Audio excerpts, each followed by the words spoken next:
JustinFREAKIN is a formidable voice in the culture. Hey Justin, are you trolling?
This is the Troll Patrol, live with JustinFREAKIN. Welcome to the Troll Patrol Live. It's a freaking New Year's Eve. PP Girl, good evening. Warlord, so glad to see you. Warlord already living in the future. It is 2024. Where Warlord is at. How is 2024? What's the flavor, Warlord? Spider Pickle, good evening.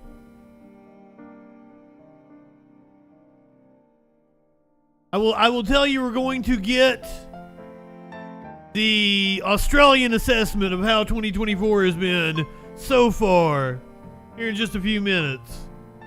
They've been living it longer than anybody.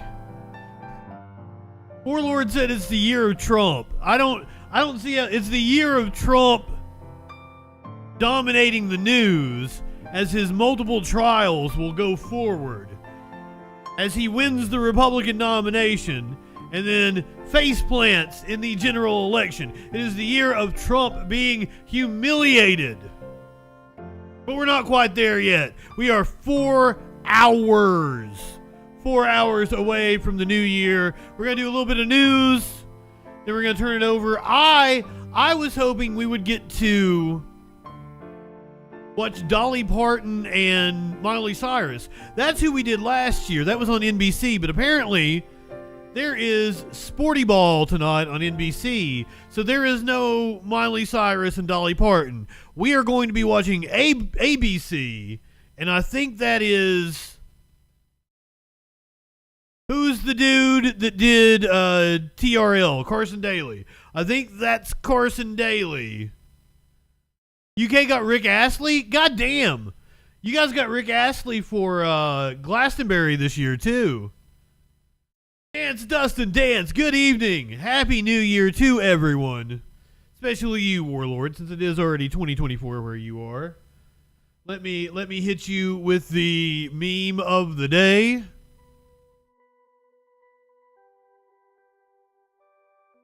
Rick rolled for the new year.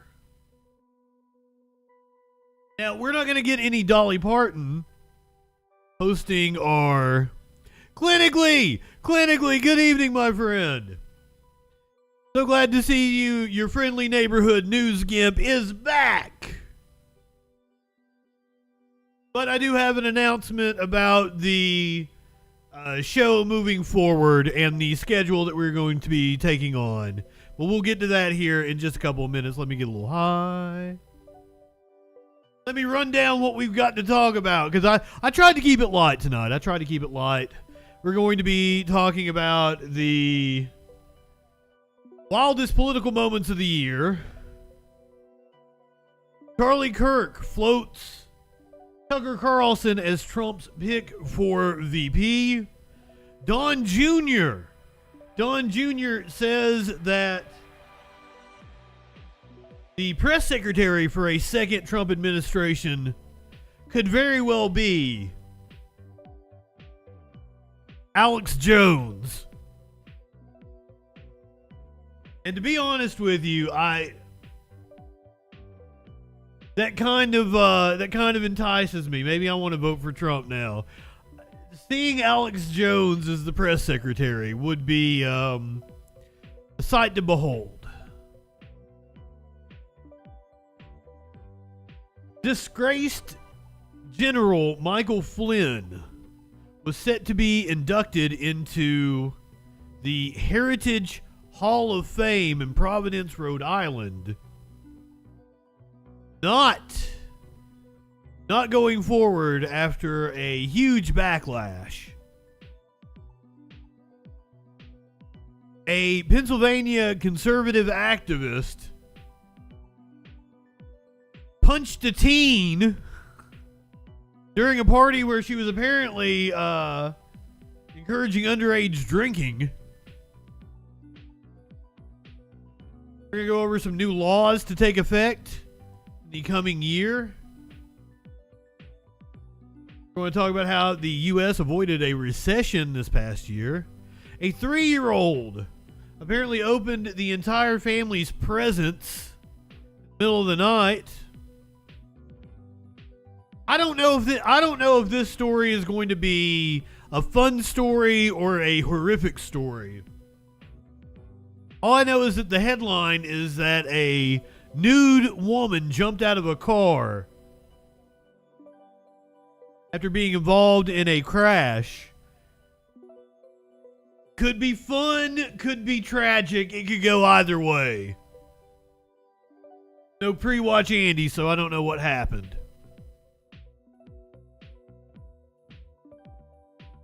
Texas liquor store is going to be closed for like 3 days straight.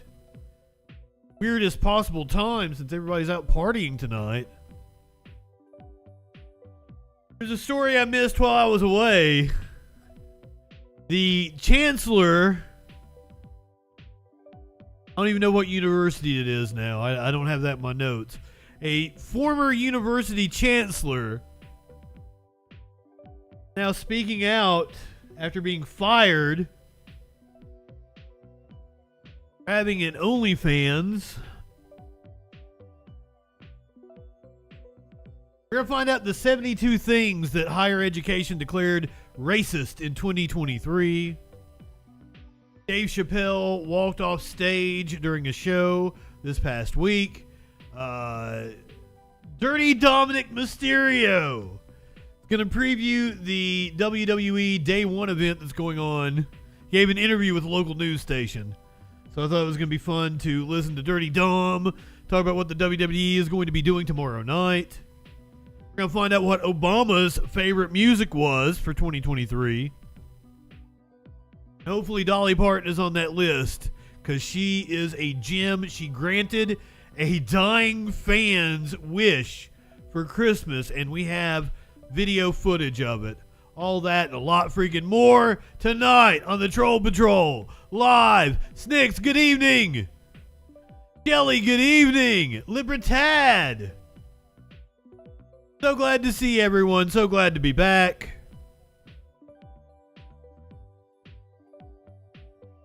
Now, I do have to... I didn't want to say it the other night. We were all happy. The show was back on. So I didn't want to go into it.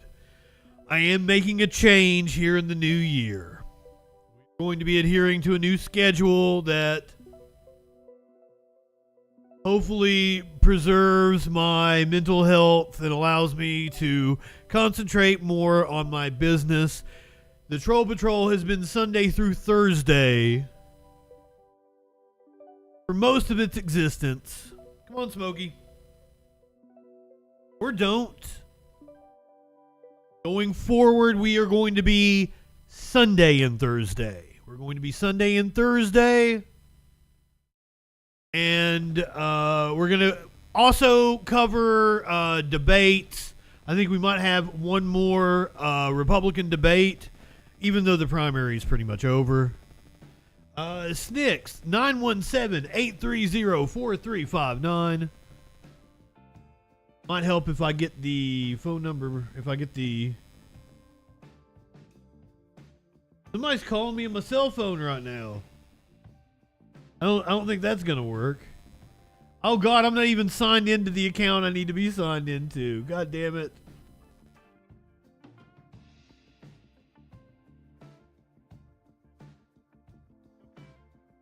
I didn't realize I didn't have the phone set up because I wanted to try to take phone calls. I forgot to do that. There are many things I have forgotten to do here lately. My apologies. I can't take phone calls. You're going to be primary debate. Primary debates. We're going to do primary nights. I'll be with you several Tuesdays. Several Tuesdays over the next few months. So I will be on for special events, but for the next few months, we're going to be Sunday and Thursday going forward. So we'll do beginning of the week, end of the week. Allows me to concentrate a little bit more on my business, which I should do.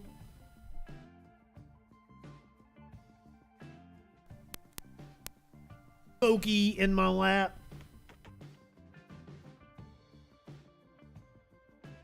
Should be Bang phone, but I don't have my phone set up right now.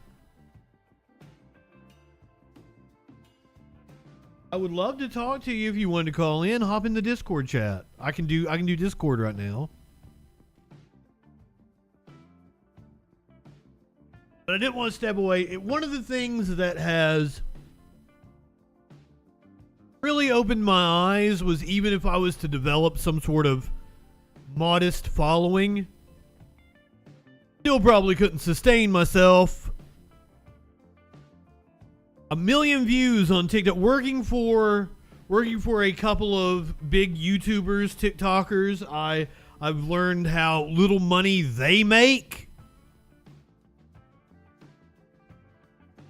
Oh shit, Venus. If I was you, I'd be watching Olay. I have such a crush on Olay. She's been on for hours. She came on fucking 4 o'clock or something.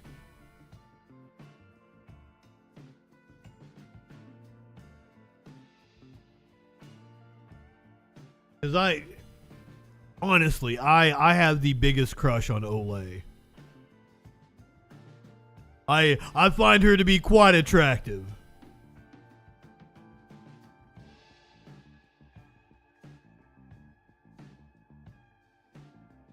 Both inside and out.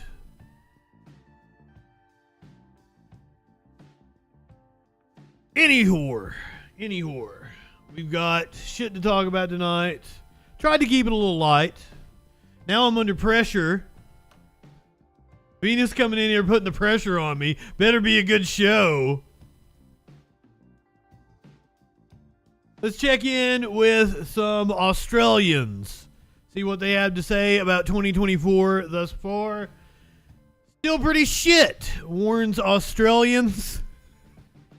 With literally billions of people around the globe desperate to see the back of the year 2023 once and for all later this evening, concerning reports have started to emerge from down under that the year 2024 is in fact still quite shit. Speaking from the future via Skype earlier, a local man, Shane Williams from Sydney, told us, "I'm sorry guys, everything is actually still really shit. We were all looking forward to finally saying goodbye to one of the shittiest years on record. And really excited to see what 2024 brings with all the hope and expectations of a year full of genuine optimism and change. But in fact, it's just as shit as last year, to be honest. Really fucking shite." Thank you guys. I actually, these, when you go to the weed store, you have to buy something else, right? So I bought shades one time. You can buy a t-shirt. I think they had like small t-shirts. I was like, oh, they won't fit me. So I got some shades. Purgatorus, good evening. Now that was satire. That wasn't a real story. But you guys all knew that. I've got a smart audience. But 2023 wasn't as bad as many people predicted this time last year. All you ever heard from any of the right-wing media was how we were in a recession, that we were already in a recession, that Joe Biden changed the definition of a recession, which wasn't true. Somehow, some way, the U.S. actually avoided a recession in 2023. Looks like we actually hit the soft landing that they were talking about.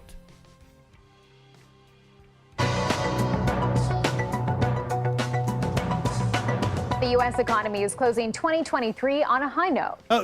Well, for some people, closing 2023 on a high note for some people.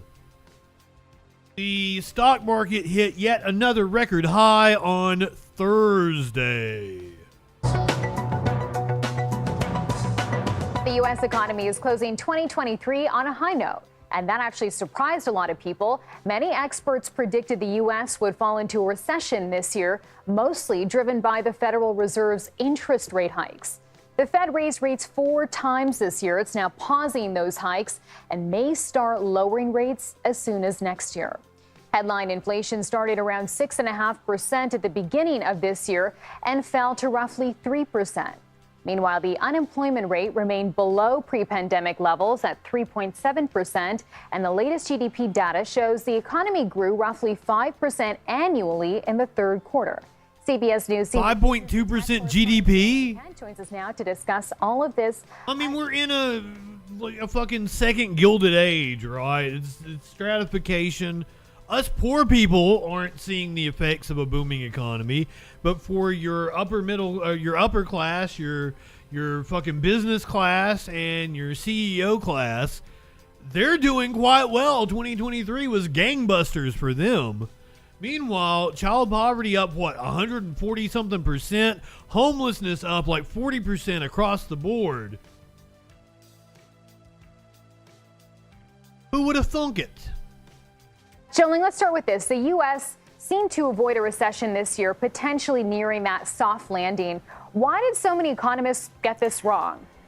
Yeah, I think if you just roll it back to December 2022, inflation 6.5%. Food prices up 10%. Economists were looking at the Fed hiking rates, and so basically forecasting a situation where money was going to get a lot more expensive and people were going to pull back on their spending. We didn't see that happen as much. In fact, we are getting closer and closer to a soft landing. But if we look ahead, these economists are still predicting that it may be possible that we enter a mild recession here next year, but overall expecting a soft landing. But when you look at the words of the Fed Chair Jerome Powell, we know that he and the FOMC are exercising a lot of caution to try to land this plane as gently as possible. A soft landing is really, really hard to do. So let's talk about what the interest rate hikes did do, because they didn't send us into a recession. So what was the point? What effect did they have? Oh, the interest rate hikes were incredibly effective for reducing inflation. The idea is interest rates make money a lot more expensive, right? You're talking about credit cards, mortgages. The thing I will say that the interest rate hikes did was put pressure on these companies that have been whiling out on free money for years and years now. Richard, good evening. Especially tech companies. That's why you've seen quite a bit of downsizing in the tech sector. Because they were over leveraged and depending on cheap fucking money. So I think that's a good thing. Its effects on us being able to buy a house aren't necessarily the best. Corporate profit's still at an all-time high. Now, I don't know, once we get out of 2023, they may not match the percentages of 2021, 2022. If they're not at an all-time high, they are near record high still. Is all of it. And so by making money more expensive, people were either going to spend less or just hold their fire and not spend as much. We saw so much spending during the pandemic, so much pent-up savings, right? And so if you look at that, the rate hikes did exactly what they were supposed to do. And the two pauses at the end of the year here were quite effective, even though they were technically, non-actions, right? But the Fed Chair Jerome Powell, once again, acting very carefully with the FOMC to try to land this plane. But basically, by reducing the amount of spending and the rate of spending, that is what brings inflation down. Now, we're still way above the 2% target that the Fed wants to hit. We're still up around 3%, and we're not exactly expected to hit that 2% mark until the year after next. Okay. Mortgage rates also up from last year, but some new data now shows that they've fallen to their lowest levels since May. How is the housing market doing right now? The housing market is in a really weird place right now. If you look at the whole situation, you've got pretty high borrowing. The cost of borrowing is still pretty high compared to, so many of us are used to having sub 4% mortgages. And so people are sitting in their houses longer, not making moves. Inventory is low, but demand is still really strong. And so housing prices, median housing prices are still up quite a bit. The other thing you want to look at too is rent. It's up 7% year over year, according to the CPI report that we got. So it is still really expensive to rent, but the good news there, goddamn right, inflation is starting to come down a little bit. And according to the National Association of Home Builders, they expect to see rents come down because the supply of apartments is about to go up. 1 million new apartments are being built right now, and that apparently is near the highs of 1973. Okay, that's good news for renters like me. Jolene Kent, thanks so much. No problem. I know, because I would say the apartments being built aren't affordable, well-made apartments. If I had to guess, I would say that the apartments being built right now are the overpriced, cookie cutter corporate stock that they've been building in downtowns all over the country. Exactly, clinically. I don't even want to say they're high-end apartments. I want to say they are cheaply made. And like, because I'm sure you guys know what I'm talking about. It's in every fucking city. These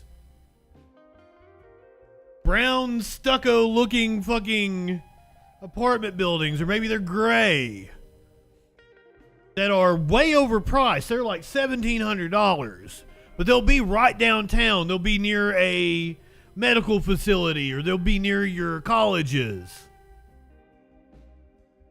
It will be cheaply made and way overpriced.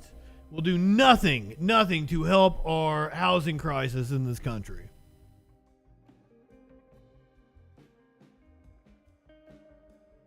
Let's take a look back at the wildest political moments of 2023. Oh, by the way, we're going to get the best of the Troll Patrol tomorrow night, 8 p.m. Eastern. I've thought it was pitchforks and torches time for quite a long time. I think anybody, or not that many people are agreeing with me yet. Sparkle's been saying get your combat boots and your work vests out for a while. This is probably about 2017.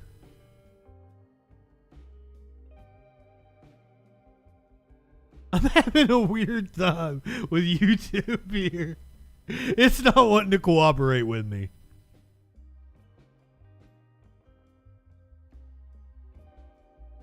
Here we go. The wildest political moments of 2023. Hello.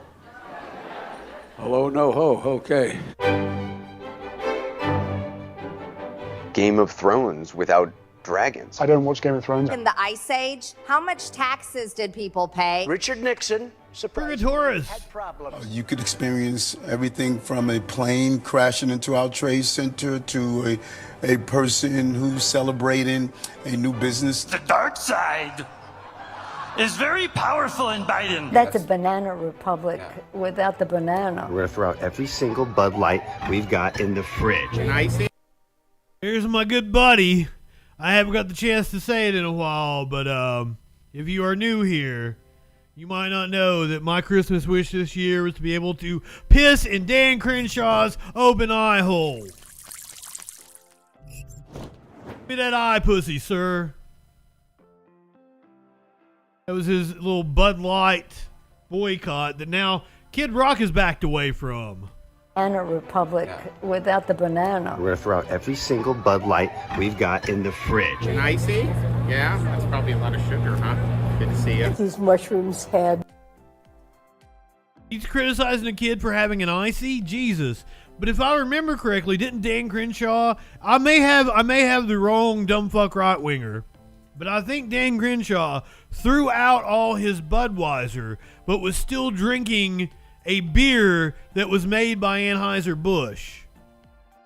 Hallucinogenic properties. That would be my hangover breakfast.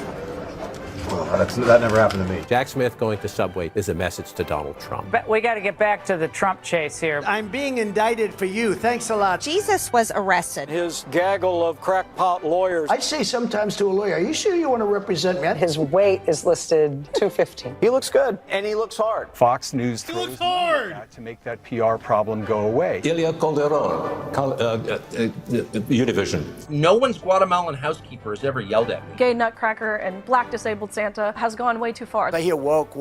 You know, it's like just a term that use half the people can't even define it. I can't have a good shower. I can't flush my toilet bowl. You've been watching a little too much Fox News. There's a lot of weird witchcraft that happens in New Mexico. Hiroshima, Hamas terrorist, Canada, United States, us equals. U.S. couldn't have been too impressed with our capital. It looks like It's a bunch of BS. Dumb. Called her a nasty little. This is not a game. Go yourself. You look like a Smurf. You're just easy scum. I'm going to put him down as a maybe. Threats don't matter. It was a clean shot to the kidneys, and I turned back, and there was Kevin. You stand up, Bono. Oh, hold on. Big guy. Oh, stop it. By the way, I'm not afraid of biting. I will bite. We're up against folks who'd rather let repeat. What? My fiance tried to pull me by my waist, and I was like, no, baby, we don't got time for that this morning. Look at all the beautiful women here, especially my wife. Well, thank you. I've been sleeping with a teacher for 38 years. Crush ED medicine and chase it with an energy drink so he could go all night. All you have to do is go to a farm in Iowa. In your boots, you have heels. No. Yeah, those are just standard off the rack. When are you going to drop out and at least give Nikki Haley a shot? His verbal skills are limited. That's because they don't understand life. They don't understand whatever it is that you have to understand. Chinatown is very in favor of China. Hey, Al Capone, the greatest of them all, gangster, Scarface. He doesn't look good in a bathing suit. Even his handicap in golf, he said he's a 6. He's not a 6. Joe Biden is very much alive and running for re-election. And then we're going to have to use Title 9, Title 8, right? Am I right? I want the press to know that wasn't me. By the way, my Corvette's in a locked garage. You got a bug on it. Oh, thanks. It's about machine learning. And so the machine is taught. Go find a place to talk. White nationalist is racist, Senator. Well, that's your opinion. Is there an objection? Object. Point of personal inquiry. There's no such thing. The Department of Homeland Security has censored many Americans. I'm not part of the Department of Homeland Security. I want my Republican colleagues to give me one thing that I can go campaign on and say we did. And that would be a good time to respond with some applause. So why would you think a fire alarm would get you out of the door? Listen, It's not a yarmulke. Why won't you resign, sir? Senator Menendez? Because I'm innocent. What's wrong with you guys? Sue me for having a life. Call me a crook. Same colleague who's accused of being a woman beater. Sorry, I'm not making you happy. The other stuff is, I don't know why you're touching me. I'm not finished. I'm doing my thing. Every time I hear you, I feel a little bit dumber. You know, granite is unmeltable by blowtorches. Yes. Ooh, don't do it. A long, long time ago. America! Have you spent any time with Mr. Biden? With the president? Good God. Did you go? He says, you're not going to be a dictator, are you? I said, no, other than day one. That was easy, huh? I need my speech. And I never read Mein Kampf. Grazia. I don't know about you, but I'm going to go to bed. Fantastic. Thank you, Washington Post. J.M. Rieger, the editor of that, did an awesome job.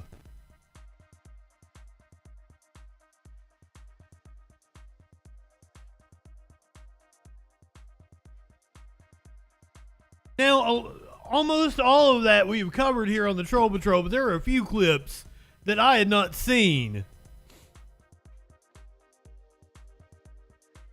The Chinese dignitary singing American Pie. That one was new to me.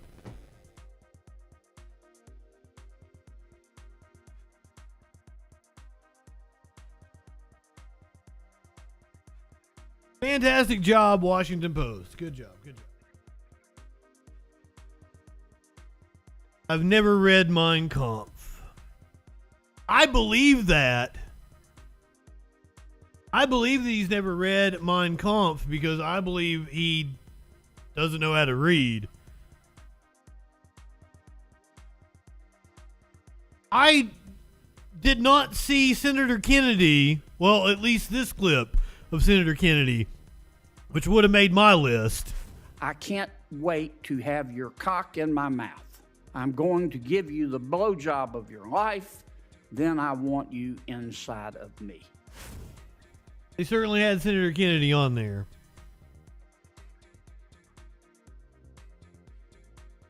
Speaking of Trump and Mein Kampf, 3 ex-Donald Trump staffers have dire concerns about a second term, as do I.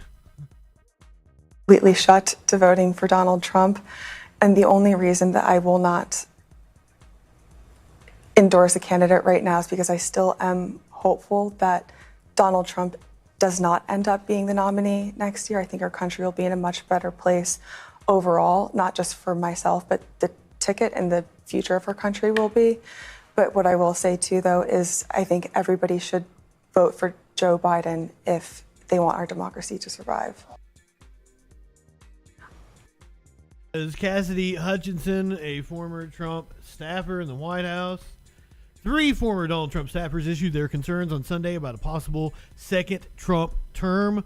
Former White House Communications Director Alyssa Farah Griffin, the former White House Deputy Press Secretary Sarah Matthews, and former White House aide Cassidy Hutchinson have been vocal critics of Trump in the aftermath of January 6th.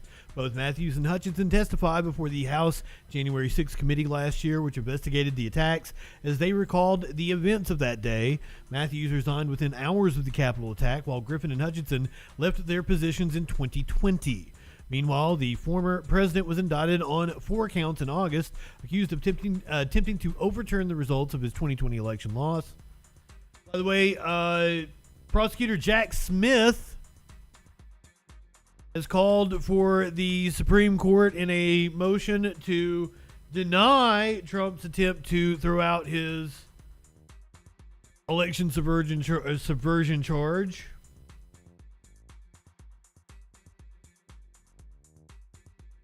I'm interested to see how the Supreme Court is going to have to weigh in. We've got multiple questions now that need answered from the Supreme Court. With Maine and Colorado barring him from the ballot, they are going to have to step in. I think some right-wingers might be in for a shock.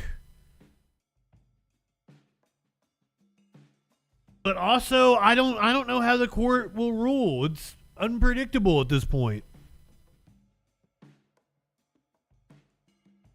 You would think the Supreme Court would rule in favor of the law, but you know, we've got multiple justices that are compromised. Congressman Jamie Raskin has actually asked that Clarence Thomas recuse himself from any rulings dealing with President Trump.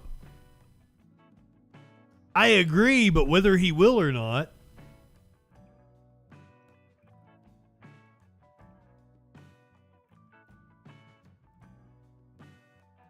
There's still the topic of who Trump might pick to be his vice presidential candidate.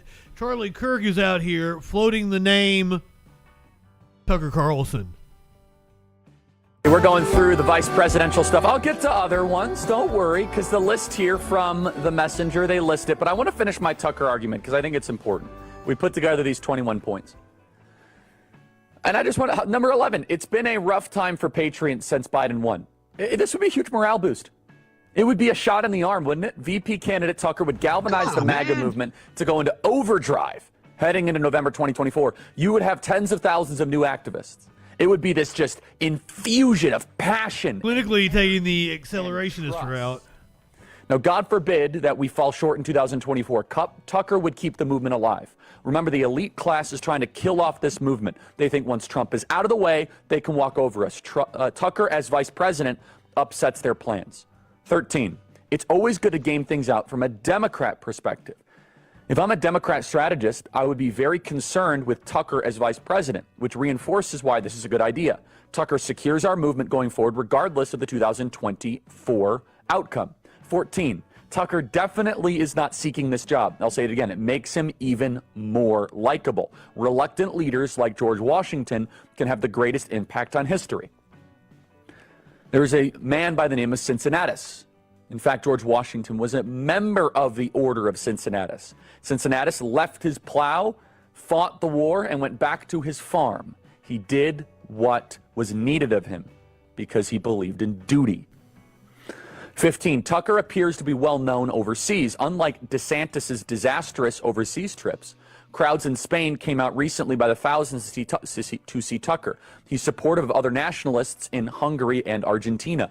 If he became vice president, that would be a great portfolio project for him, which would be to mend the fences of how Biden has turned his back on other nationalist movements and make this a Western movement.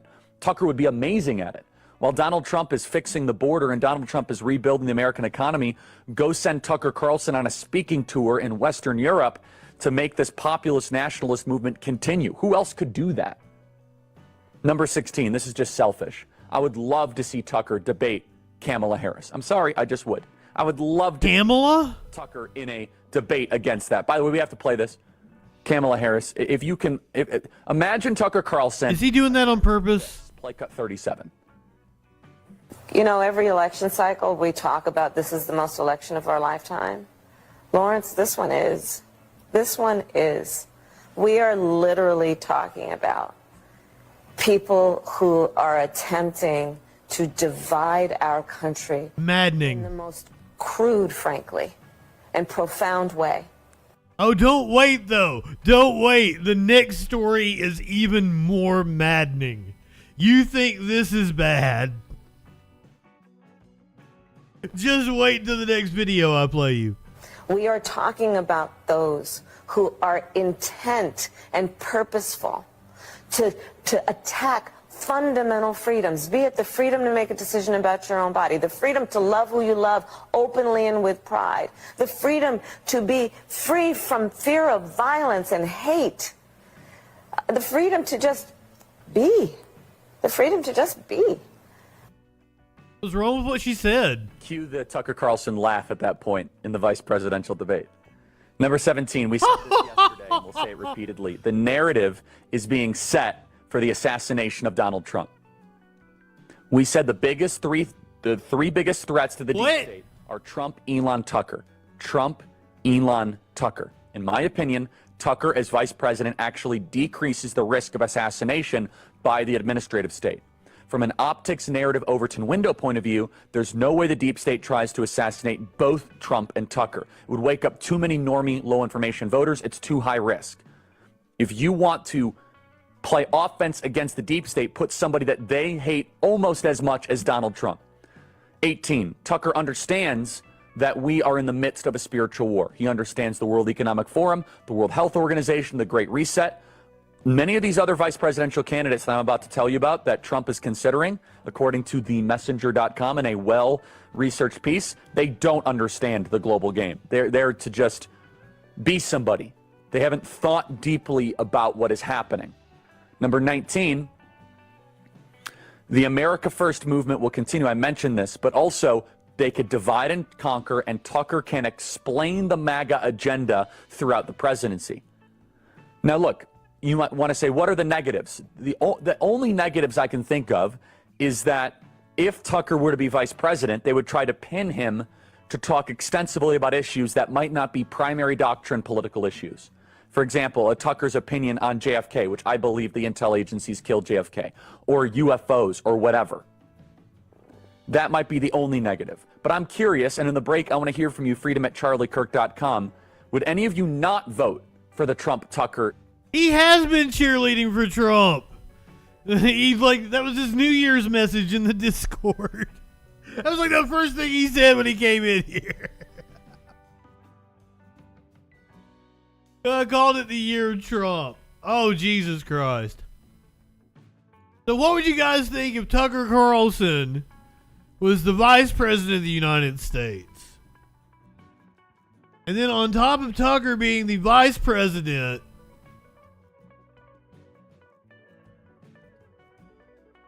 we got Alex Jones as the press secretary. That would be great. Alex Jones. That'd be just again. There's a couple people I want to put in as press secretary for like a month, 2 weeks to a month. That'd be where Laura Loomer would fit in for that one. Again, Alex Jones for a month just to put these idiots in their place. Because I'll say this. Guess what? I'm not saying he's got everything right, and this one will be controversial, and the nonsense, the clickbait, like fake news rags, raw story, and like media matters, and all these liars, oh my God, Donald Trump Jr. said this is what we got to do. Click here for nonsense. These guys will do that, but Alex Jones for like a month would put these people in his place because, again, not saying he's got everything right, but man, he's been a lot more right over the last decade or so than anyone in our mainstream. I can think about about a billion reasons why he has been wrong. Media, and I can say that with effect, and I'll get criticized for it, but that's reality. He has been far more right than our mainstream media on the vast majority of things that are out there. Turn the freaking frogs gay. Prepare for the clickbait hit pieces. I'll call it here now. They will do that, but like, look at all the clowns that pushed Russia, Russia, Russia for years. Like, oh, they're credible journalists, guys. They get Pulitzer Prizes for the reporting on Russia. So they reported on a lie. Turns out none of it was true, but they have a Pulitzer Prize for their reporting on a lie that turns out to be true. They don't remove the Pulitzer Prize. No, they did a great job. No, they didn't. They did the work of the regime, and they knew it. They all knew it, guys, because we all knew it. You didn't have to be an insider to know it was bullshit. But that's what we all have to wake up for. Alex Jones' batting average is 10. He's almost sober. Not even close. It's not even close. Let's see. Don Jr., Alex Jones, 2028. Oh, boy. Hey, it would be fun. It would be fun. We have to put together a just one. Battle opossum. Just like a day one team.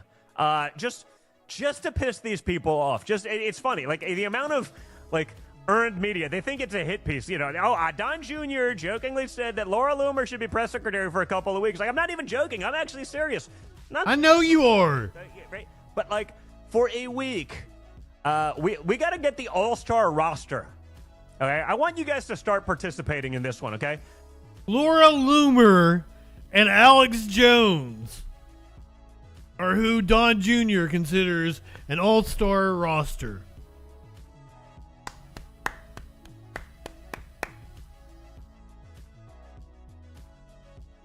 That's fantastic.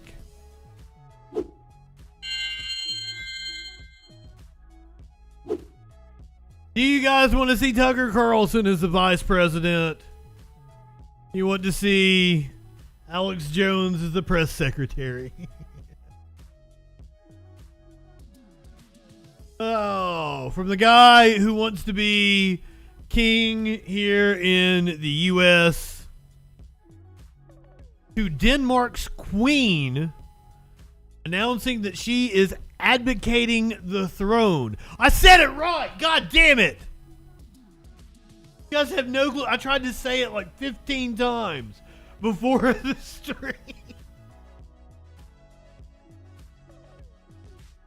And I couldn't do it.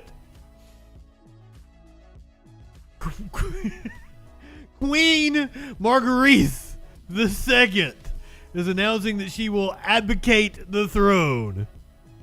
Så lang tid går ikke sporløst hen over noget menneske. Heller ikke mig. Tiden slider, og dårligdommene bliver flere. Man overkommer ikke længere det samme, som man kunne engang. I februar i år. In February this year, I underwent extensive back surgery. Den forløb godt. Procedure went well thanks to the skilled healthcare professionals who took care of me there with her socialized medicine in Denmark. Surgery naturally also prompted thoughts about the future. Whether it was time to pass on the responsibility to the next generation. Til den næste generation. To be honest, didn't know that Denmark had a queen. Jeg har besluttet, at I have decided that now is the right time. On January 14th, 52 years after succeeding my beloved father, efter at jeg efterfulgte min elskede far. I will step down as the Queen of Denmark. Jeg overlader tronen. I will pass the throne to my son, Crown Prince Frederick. Thanks for watching. Shut up, Lester. I was hoping they were just ending the idea of a monarchy. Why the fuck do we...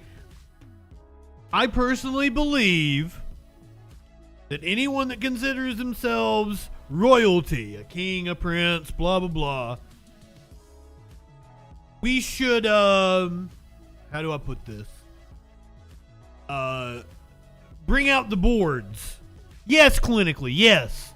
And it's just to prove a point. Nobody, it's nothing personal, ma'am. Marguerite, you seemed like a perfectly nice lady. I'd let you bake me some cookies.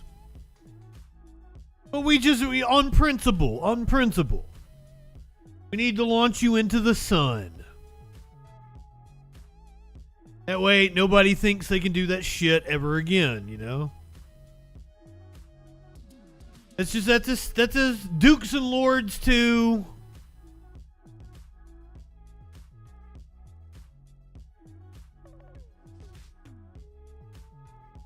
disgraced General Michael Flynn was apparently set to be inducted into the Rhode Island, which I don't think is a real fucking state. That's a fictional state. You can't convince me otherwise. It's a fictional state from the TV show Family Guy. Mass resignation. The Rhode Island Heritage Hall of Fame defers Flynn's induction. Reading from the Providence Journal. In the face of denunciations, resignations, and a public outcry, the board that runs the Rhode Island Heritage Hall of Fame, well, why would he be put into a fucking Hall of Fame anyway? For what? Defer the induction of former President Donald Trump's National Security Advisor Michael Flynn to a more peaceful and rational time and a more secure place. Discretion is the better part of valor, said a statement provided to the Providence Journal by the Hall of Fame's past president Patrick Conley in his current role as the board's volunteer general counsel. Conley again defended the board's December 14th vote to induct Flynn, but he acknowledged that the Hall of Fame exhibited poor timing by choosing to honor General Flynn in this turbulent and politically charged environment. Once again, this is disgraced. Former General Michael Flynn. He had to resign from the Trump administration. The board has reliable information. He was working for Turkey. The board has reliable information that the national rioting and protest movement surging since 2020 and currently manifested in the pro-Palestine demonstrations will be visited upon our annual induction ceremony should it involve General Flynn. Accordingly, the Hall of Fame board will defer Flynn's induction. The announcement came in the wake of more resignations. There are now 8 confirmed resignations from the Hall of Fame board in protest over the December 14th vote to induct Flynn. Yes, I consider him to be a domestic terrorist as well, as on top of being a traitor working for the Erdogan government in Turkey.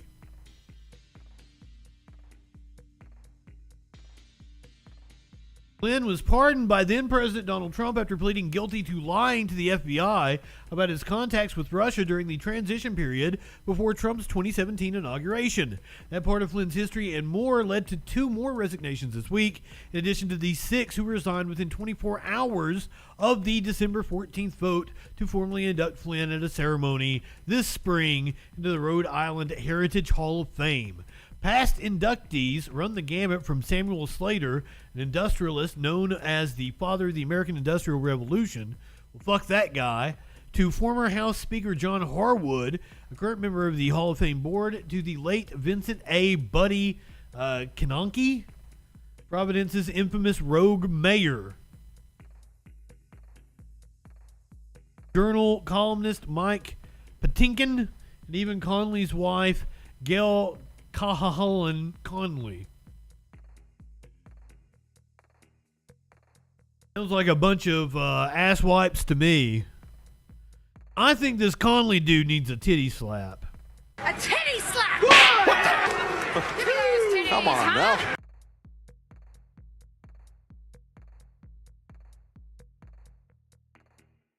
Toni Storm successfully retaining her women's title last night at the AEW pay-per-view.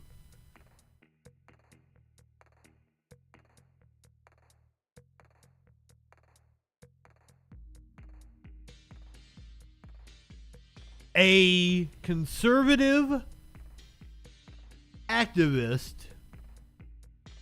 I'm sure, has been out here talking about books and drag shows and protesting anything LGBTQ. I'm almost certain on that one. I'm not making this up. A conservative mom has been charged with assault and giving teens alcohol. A former Pennsylvania lieutenant governor candidate An outspoken voice in the conservative parental rights school movement has been charged with punching a teenager while hosting an underage drinking party at her Bucks County home in September. Clarice Schillinger, 36, is facing criminal charges of assault, harassment, and furnishing minors with alcohol during her daughter's birthday party, according to the case filed in late October. Her attorney has denied all charges and said that she will fight them in court.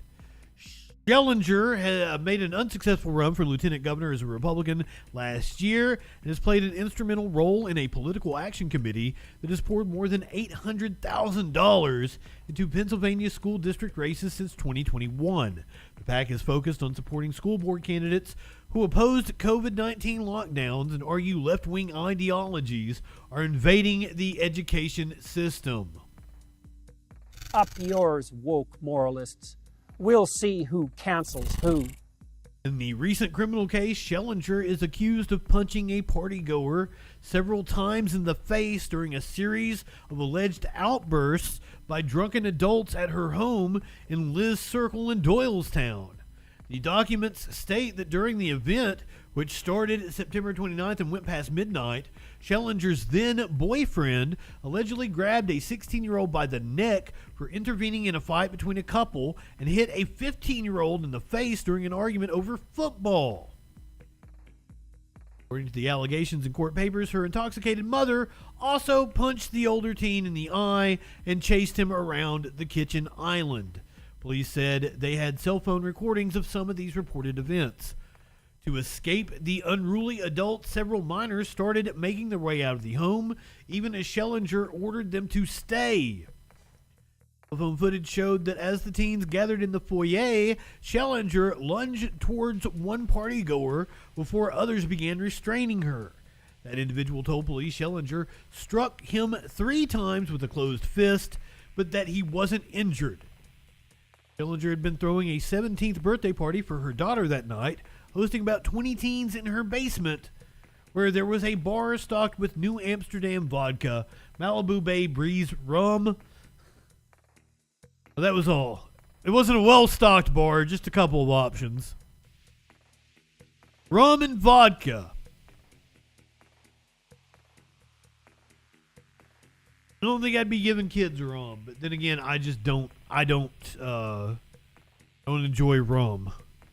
In addition to supplying the underage group with alcohol, she allegedly poured liquor for the teens, asked them to take a shot with her, and played beer pong with them. State law makes it illegal to serve or allow minors to drink alcohol. But hey, go ahead, light one up, tip one back.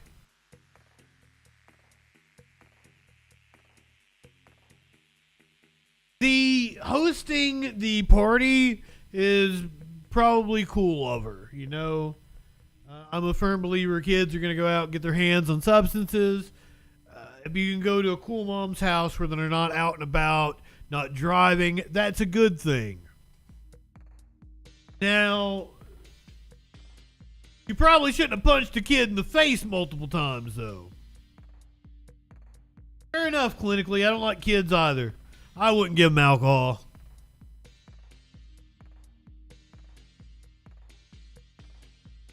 Oh, shit. Let's talk about some laws that are set to take effect in 2024. States set to enact new laws on guns, pornography, taxes, and even fuzzy dice. Starting Monday, police... I'm sorry. Fuzzy dice finally will be free to dangle in Illinois. Starting Monday, police there no longer will be allowed to pull over motorists solely because they have something hanging from their rearview mirror or their windshield, or from their windshield. That means air fresheners, parking placards, and yes, even those dice are fair game to hang. Original Illinois law was meant to improve roadway safety. It came to be seen by some as an excuse for pulling over drivers. The new law still prohibits objects that obstruct a driver's view, but forbids law enforcement from conducting stops or searches solely because of suspected violations. Several states have new laws regulating guns and online activity. Minnesota law will allow authorities to ask courts for extreme risk protection orders to temporarily take guns from people deemed to be an imminent threat to others or themselves. Minnesota will be at least the 20th state with such a red flag law. Colorado will become one of a dozen states banning so-called ghost guns. The new law prohibits firearms that are assembled at home or 3D printed without serial numbers, practices that have allowed owners to evade background checks. Several state laws delve into acceptable online activities. New Connecticut law requires online dating operators to adopt policies for handling harassment reports by or between users. A North Carolina law will require pornographic website operators to confirm viewers are at least 18 years old by using a commercially available database. The law lets parents sue companies if their children were allowed to access the pornography. It's your responsibility. I don't like that law. Fuck that shit. You shouldn't be able to sue Pornhub if your kid got on there. You're the fucking parent. Another new Illinois law will allow lawsuits from victims of deep fake pornography. Which videos or images are manipulated without their consent. I can agree to that. But I think we need to go further. We need federal laws protecting all our data, images, our likenesses. This is something that the next Congress desperately needs to. We needed those laws on our data 20 fucking years ago.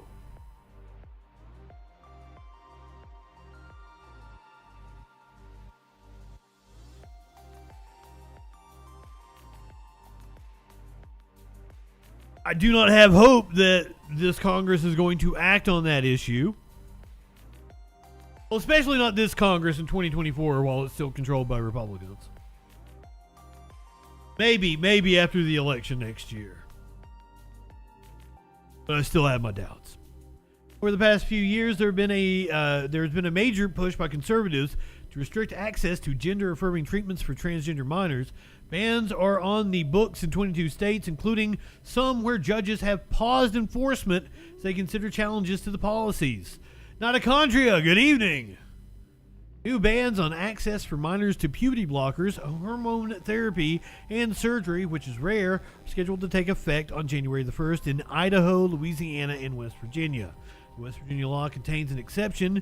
Teens can still access treatment with parental consent and a diagnosis of severe gender dysphoria from 2 doctors. I feel like that was required to begin with. Many Republican-led legislatures have imposed restrictions. Many Democrat-dominated states have responded with transgender protections. A law taking effect on Monday in Hawaii requires new marriage certificates to be issued to people who request a change to how their sex is listed. The state is also replacing gender-specific terms in state law. Mother is being replaced with birthing parent and father with non-birthing parent. Colorado, new buildings wholly or partly owned by government entities will be required to have on every floor where there are public restrooms at least one that does not specify the gender of the users. Sounds good.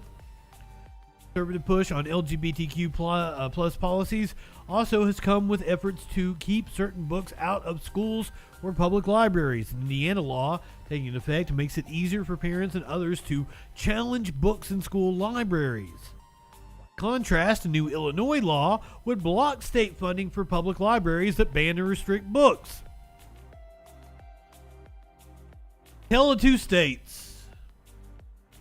More than 20 states will raise minimum wage for workers, further widening the gap between state requirements and the federal minimum wage, which has been a static $7.25 an hour since July of 2009. In several states, the new minimum wage will more than double that rate. Maryland's minimum wage will be set at $15 an hour. In New Jersey, it will be $15.13 an hour. Connecticut, $15.69. Nice. NYC has set theirs at $16 an hour, though it will be $15 an hour in most of the rest of the state. California's statewide minimum wage will also rise to $16 an hour, and in Washington, the minimum rate will be $16.28. Residents in some states will gain money by paying less in taxes, continuing a 3-year trend in which nearly every state has reduced, rebated, or suspended some type of broad-based tax.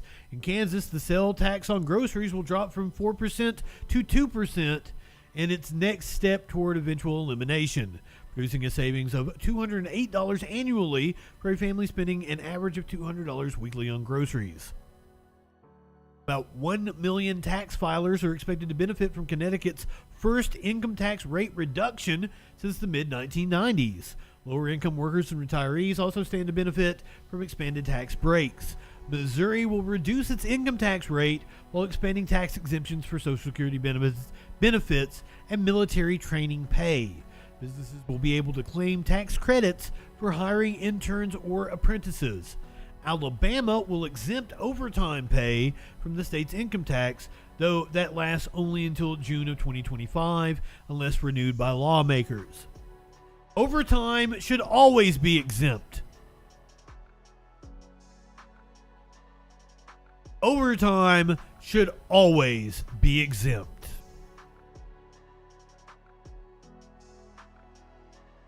I will die on that hill.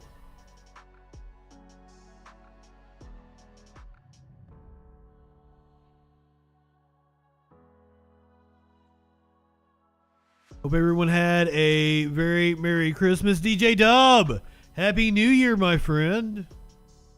Don't forget, we'll be going over to ABC here in just a little bit. We'll watch some, we'll be saying bye to everybody on YouTube, unfortunately. Going over to ABC and we will watch live performances. I think they've got like Post Malone, Megan Thee Stallion. I don't remember who else I saw, but those were the best performances. Trust me. Like, CNN had Enrique Iglesias. Who the fuck wants to watch Enrique Iglesias? What is this, 1998? Fuck all the way off. I can be your hero, baby.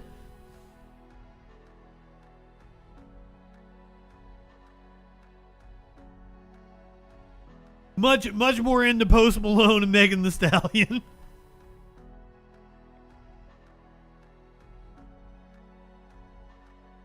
CNN seemed like they were definitely going for an older crowd, whereas ABC seemed like it was geared towards like us. We'll be going over to ABC for the New Year's countdown. We're going to stick with it until the ball drops in New York City. But we still got quite a bit of news to be doing. Last week was Christmas. I hope everyone had a very Merry Christmas. Things didn't go as planned for one North Carolina family, however. Their 3-year-old son opened everyone's presents in the middle of the night. Oh shit. So here is a picture they posted to Twitter. Everything already being opened.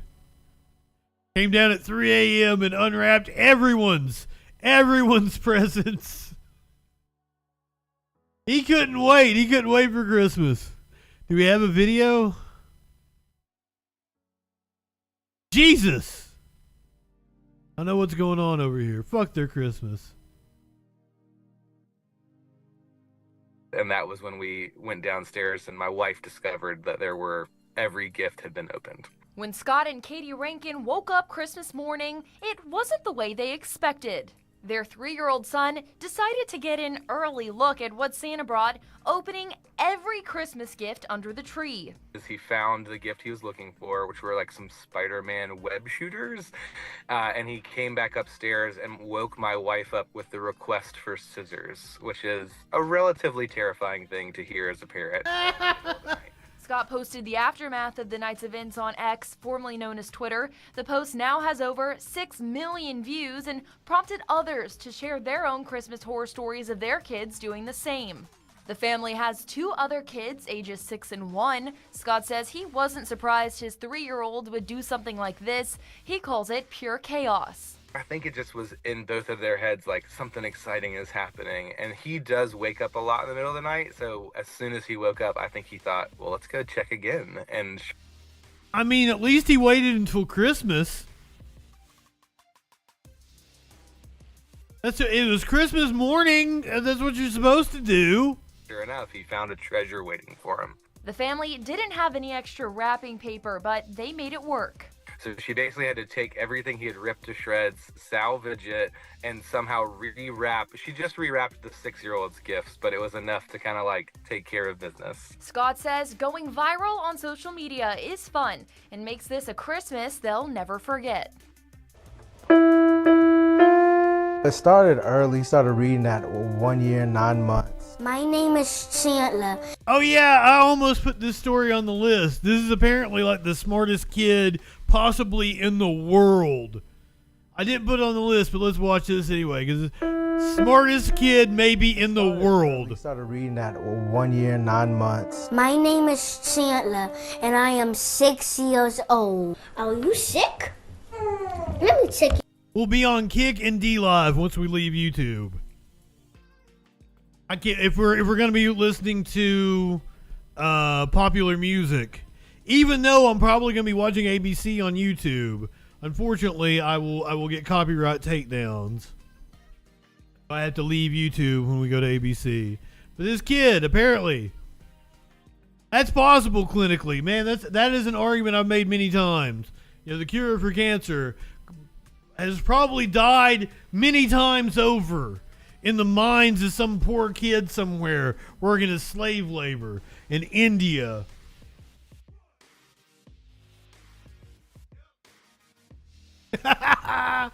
Oh fuck! The piano wasn't very impressive. But being able to read at 1, I've got my doubts though. I've got my doubts. Yeah, how? Well, he wants to be a doctor.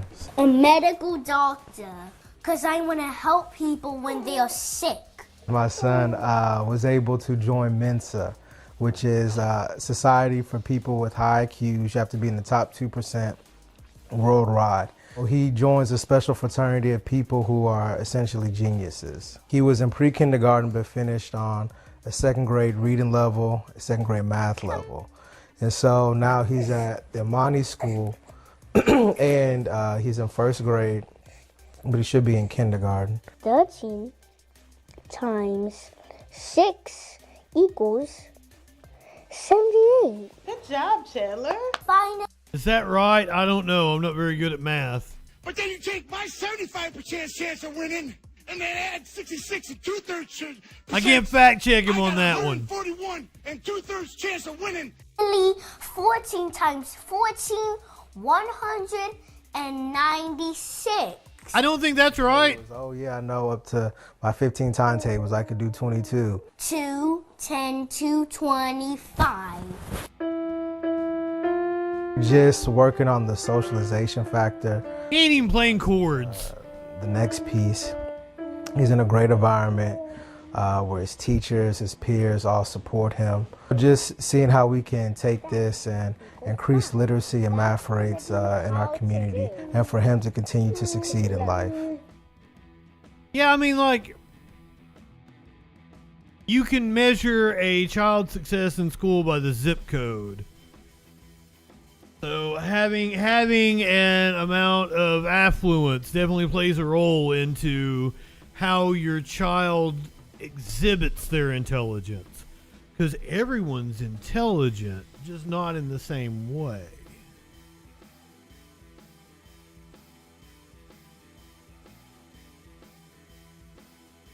Okay, now this is the one, I don't know if I'm going to hit the content warning. I don't know if this is going to be tragic or if this is going to be funny. It could go either way. A nude woman jumped out of a car in North Houston after a short police chase.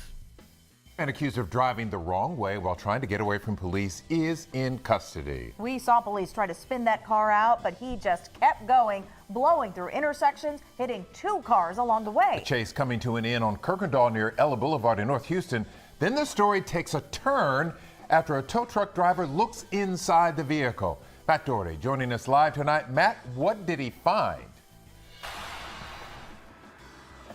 When that tow truck driver tried to unlock the car, a naked woman popped up in the back seat. She'd been hiding under a blanket. She opened the door and then she ran away. Police followed the suspect in the stolen vehicle for miles, from a distance on the ground and also tracking him from a helicopter above. The suspect wove in and out of traffic from the city up into North Harris County. We watched live on TV as the suspect blew through intersections, drove on the wrong side of the roads into oncoming traffic, and squeezed between vehicles stopped at a light, causing damage to all of them. Yo andaba ahí vendiendo flores. Laura Call was selling flowers like she always does in this median at the intersection of Kirkendall and Ella. She had her little boy with her this afternoon when the suspect decided to stop the car, get out, and run into the woods. Cuando se bajó en el carro, se puso la máscara para esconder la cara. Digo, miró así y se fue corriendo. Police ran into the woods after the suspect, and in less than 10 minutes, he was in custody. Yo me siento muy espantosa y me asusté mucho porque y cabal las policías vinieron atrás de él y chocaron ahí. The police chased him and he crashed in front of me.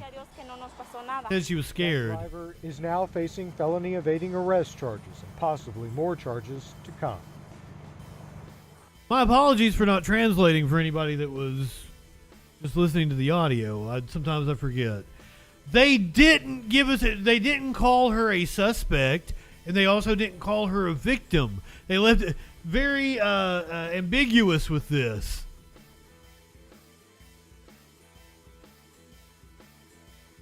No video of the nude runner. That's what exactly.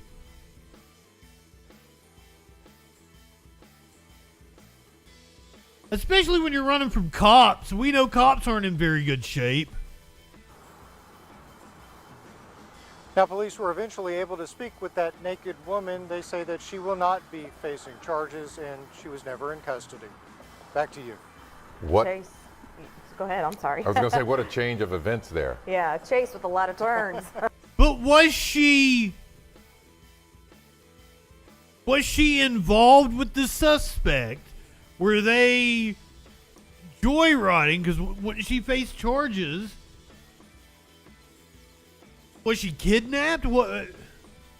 Was she sleeping in the back of the car when he stole it? I have so many questions.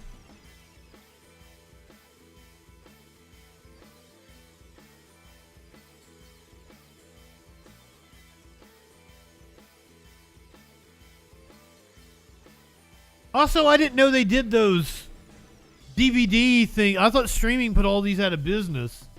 You can still go rent a DVD. I didn't know. Redbox, is that what those are called?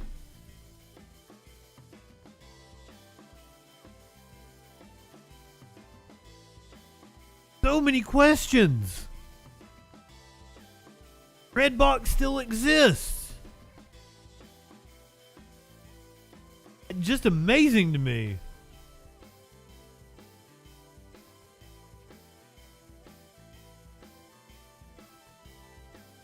Fair enough, boomers. Also, I dated a girl a few years ago, and she didn't even have a DVD player. She still watched shit on VHS. I found that very odd. And she also, she came into my tech fucking...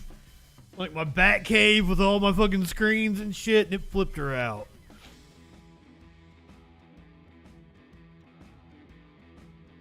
You lived out in the county in Alabama. Yes. Still watch shit on VHS. She was very anti-technology. She had blue hair, a nose ring, and she could tell you what the planets were doing to make you feel sad. She had a lot of rocks and crystals and stuff. Now you got an idea who I'm talking about, right?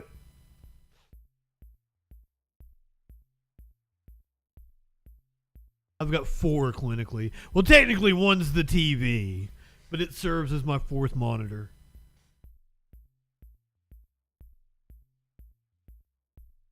I absolutely did, and it was amazing.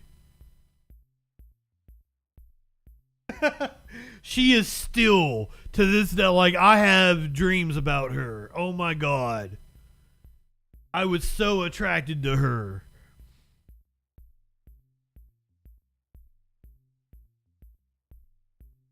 You can't help it. Can't help it.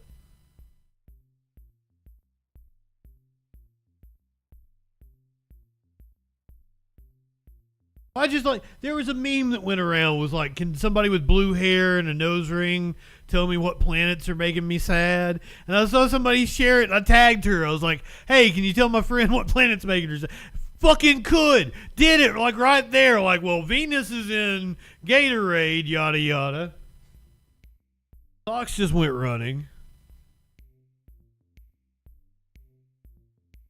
But I mean, I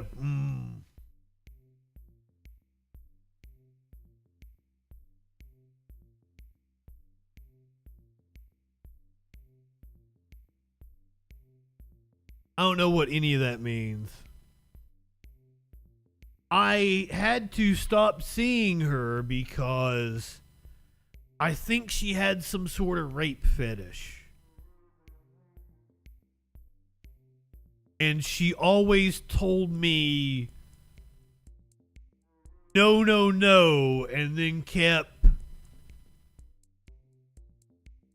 like, enticing me. It was very weird.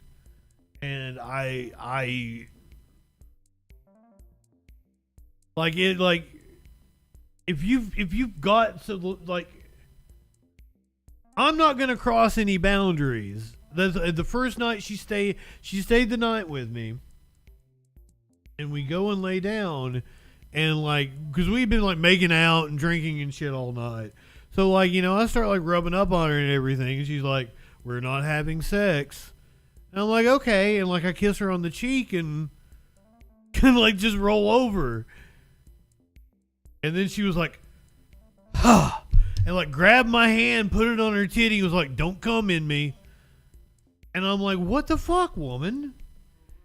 And then, like, every time after that, when she came over, it was always, we're not having sex, we're not having sex. And then, like, rubbing all over me.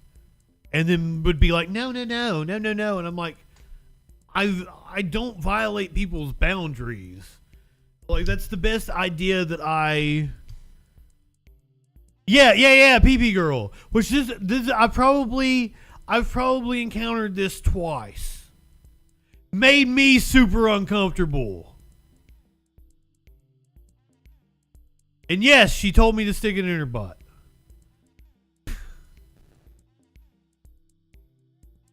The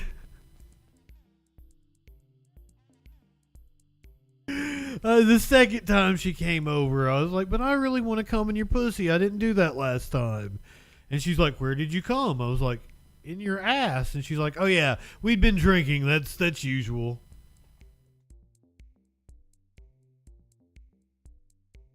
But yeah, it made me really uncomfortable. And that's why... You live in sexual anarchy? The last time we were supposed to get together was I invited her over. It was my birthday. I invited her to come spend the night. I told her, you know, what I was going to cook and everything. And she's like, okay, yeah. And we were, you know, plans on and everything. I'm inviting you over for my birthday. Girl that I have been having sex with. And like a couple of days before, she's like, we can't have sex now. And I'm like, this shit again. So I just canceled on her. Like, I told her I wasn't feeling good the day of. And I haven't seen her since. That's sad.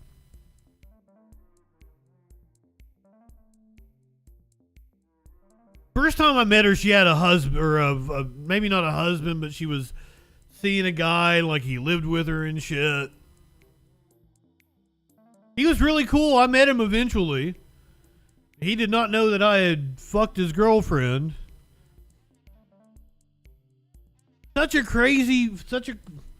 I'm sorry, went off on a tangent.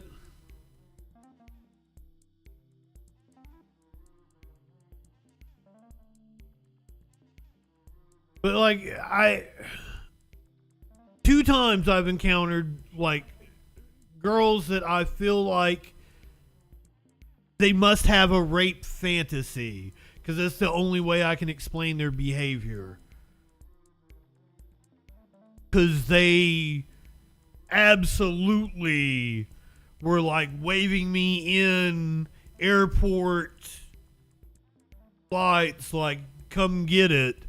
And only to be like at the last possible moment, no, we can't do this. And then to keep going. And it's like, I'm not violating your boundaries. If you tell me what a boundary is, that is the boundary.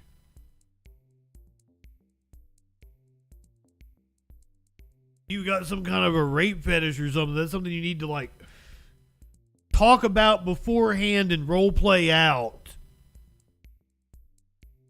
It is not cool to put somebody in that situation.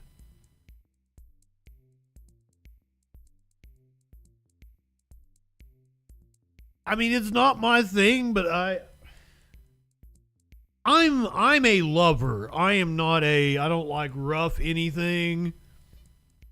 And apparently I make love to people as if I'm in love with them. Something about my eyes.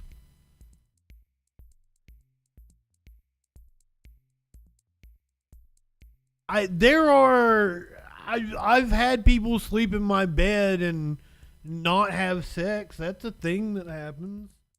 I mean, more often than not, if you're in my bed, though, I would assume we're sleeping together.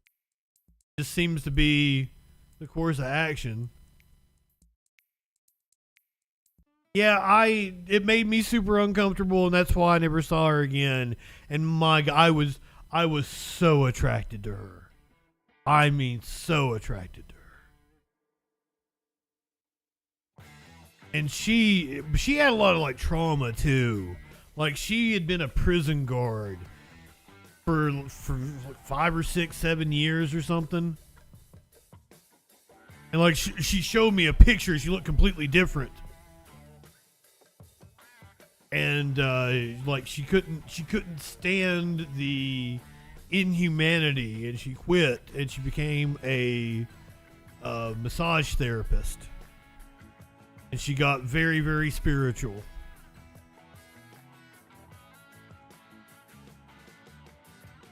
I mean, like, if like, I've cuddled with friends before.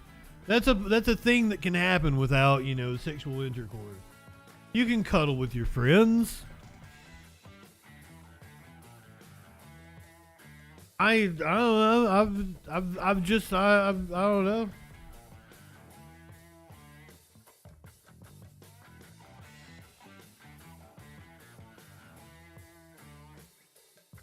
Even if you're in my bed, though, you have to give me express consent. I ain't violating no boundaries. I ran people off with my sex stories. I'm sorry. I deserve a titty slap. A titty slap! Give me those titties, Come on now. All right, one more story that might be a little bit of a bummer, but I feel like it is something that we should cover tonight here on New Year's Eve.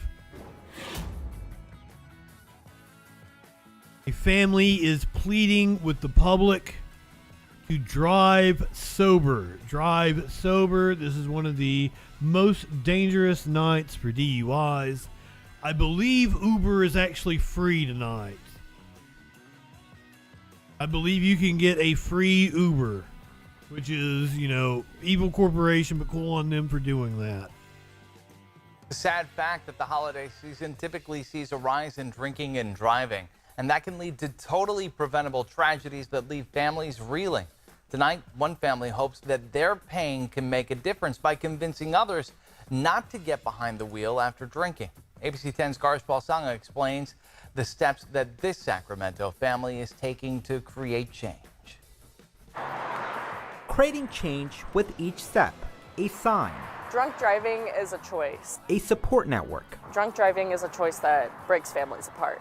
The Leary family is slowly trying to piece together their world that was shattered a month ago. It affects the whole family, not just two people isolated in a vacuum. Amalia is the daughter of Alan Leary. CHP says his car was hit by a drunk driver who ran a red light on November 30th at the intersection of Orange Grove Light one up, tip one back. Road in North Sacramento. And this person hit him so hard. But do it responsibly. Our son was broken from head to toe. Maybe if we had public transit. I agree clinically. It would be so much better if we had a robust public transit system. It would be nice if we had high-speed rail. You could go from D.C. to New York City in like an hour on New Year's Eve. Wouldn't that be awesome? And was instantly brain dead. Leary's mother, Teresa, says he died a few days later. She adds her son was a well-known musician in California. Oh. A brilliant artist that was about to go back to school to get his teaching credentials to teach art. He has two wonderful children that don't have a father, and we don't have a son, and his sister doesn't have a brother, and his cousins have lost a cousin, and it's devastating. This has to stop. At that same intersection, family and friends coming together on this Saturday to not only remember Leary, but to speak out against the horrors of DUI, saying they hope one day to get breathalyzers in every car and stricter DUI laws. This should be as severe as any other murder, and we never get him back.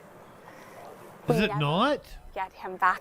A growing problem. CHP's most recent crackdown on DUI during Christmas week saw nearly vehicular manslaughter and 20 fatalities. A mourning Sacramento family hopes people think twice. We need to move away from cars. We don't need breathalyzers in every car. That's kind of absurd. Twice before driving impaired. But I want people to stop drinking and using drugs and then getting behind the wheel of a car. No, ma'am, you want me. You want me fucking smoking a joint while I'm driving. Don't do it. I assure you. Oh, snap. I want people to stop drinking and driving. But there are some of us who are actually far less distracted when we're a little high while we're driving. My apologies. I'm not telling you to go out here and do heroin and drive. I don't think you should eat mushrooms or be on something like that while you're driving. And not everybody. You need to know how your body reacts to things. Some people can't drive while they're smoking weed. My friend Chip won't drive while he's smoking weed. He thinks it does impair him. It makes me far more alert. I self-medicate with it. It's how I concentrate on doing my work. Winter Snow, good evening. Yeah, a lot of people, when they're sober, they're more of an asshole. Whereas if they've had a little marijuana, they calm the fuck down. Used to drag race on LSD. I can't imagine doing that. Apparently there was a baseball player that threw a no-hitter on LSD. And I can't imagine that.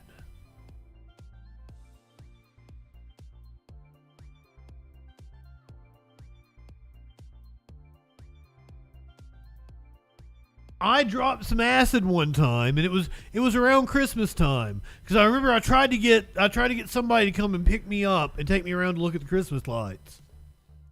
I dropped some acid, and right after I did it, I'm like, you know what? I'd kind of like a cigar. Like, I was trying to quit smoking at the time.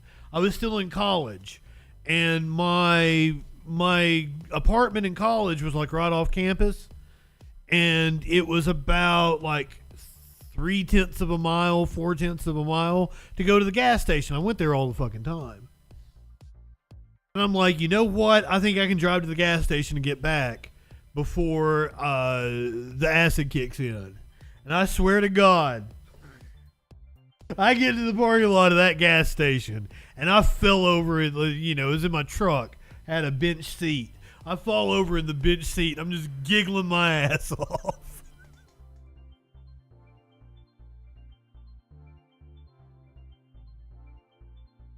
I used to get the best goddamn mushrooms.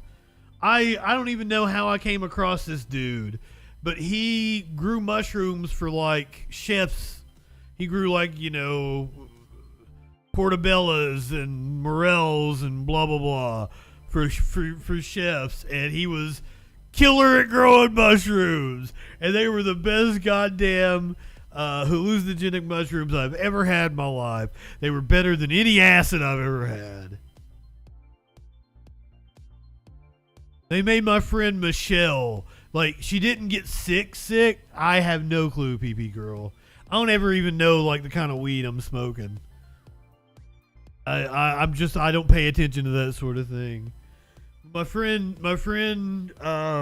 Michelle,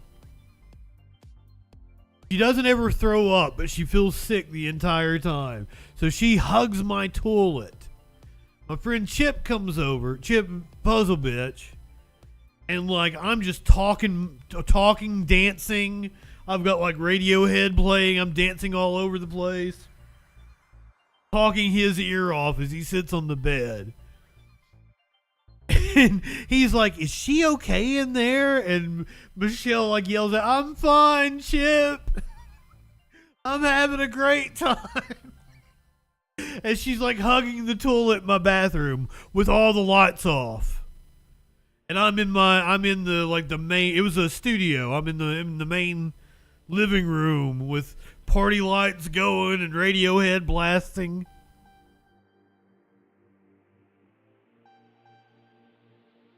Some people just get sick and they need to throw up. I've never thrown up on mushrooms. But I've had like almost every person, like I've done it multiple times with like one of my ex-girlfriends, but like she got sick one time and Michelle didn't get sick the next time we did them. But she had like the house that all the misfit kids came to. Like she took in the neighborhood strays and shit. And she wanted like a couple of her like godchildren or whatever you want to call it. She wanted them to try the mushroom, so we went and got some more. And she had a great time the second time, didn't get sick at all.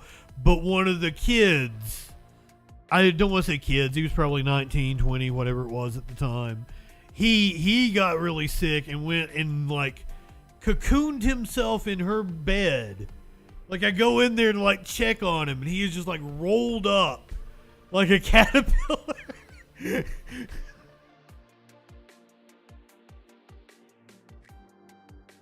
Fun times on drugs. Anyhow, the story about drunk driving was supposed to segue into this next story, because this Texas liquor store is closing for 61 consecutive hours during the New Year's holiday. And I don't know why. I think that sounds like a dumb business move to me.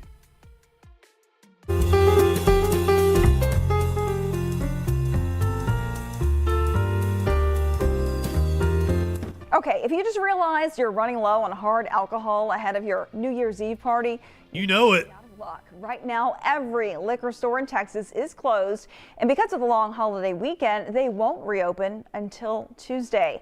Oh wow! Okay. Busiest beer, wine, and oh, I didn't see the plural there. Stores closing.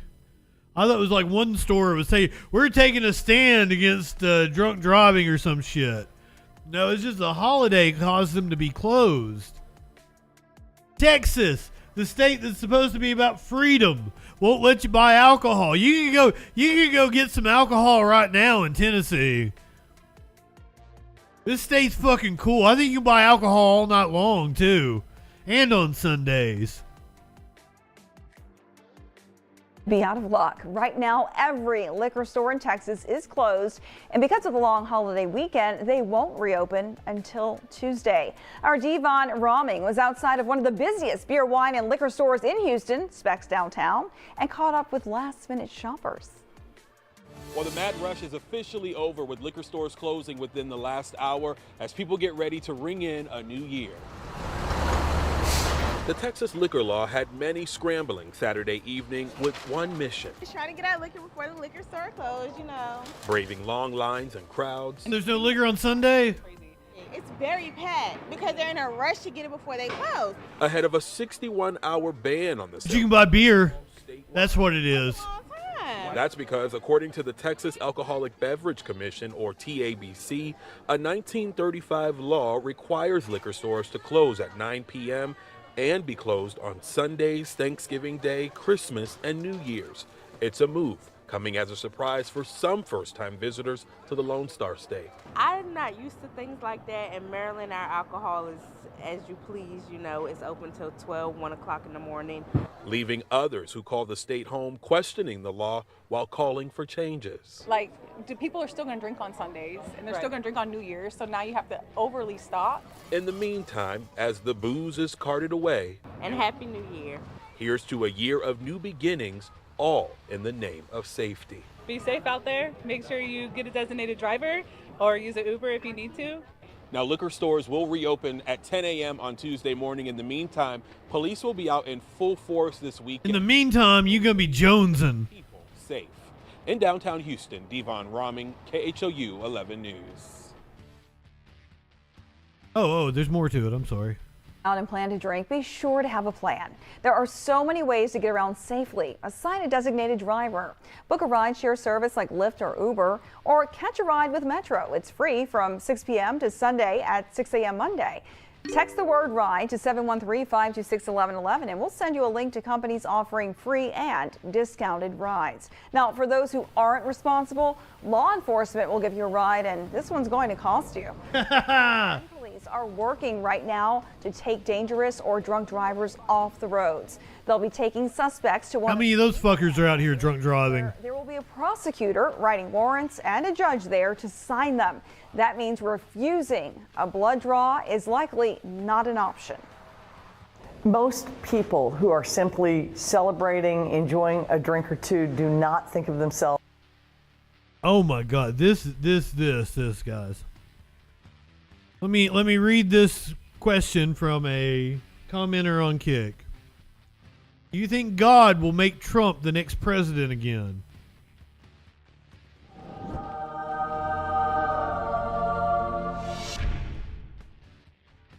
My friend, your question contains multiple presuppositions. It's what we call a loaded question fallacy. It presupposes the existence of a God.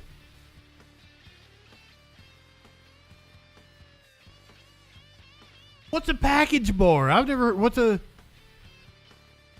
Like you can go and get like an actual bar where you can just go and get served alcohol?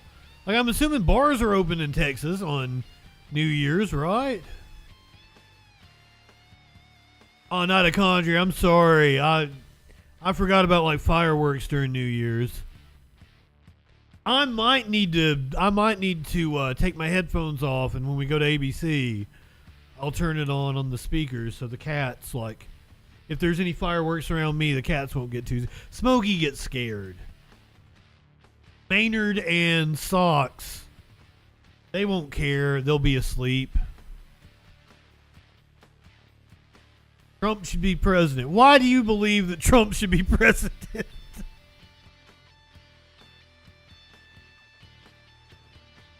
I'm interested. I'd like to know, Pippo, would you like to hop in the Discord? God let Trump lose the popular. That's what I don't get. I've got all these right-wingers telling me Trump's going to win again. And I'm like, have you not seen how elections have gone since 2017? How are they this fucking cocky? Republicans have either gotten trounced or barely pulled out elections at all the factors were in their favor. I don't have phone hooked up right now, PP girl. I think Snicks was going to call and tell us Happy New Year, and I didn't have the phone hooked up. I have to log back into my... That's why I was going to say Discord.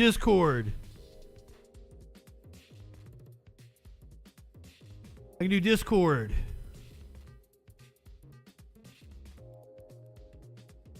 We would love to have you tell us why you believe that Trump should be president. I think I speak for the entire chat.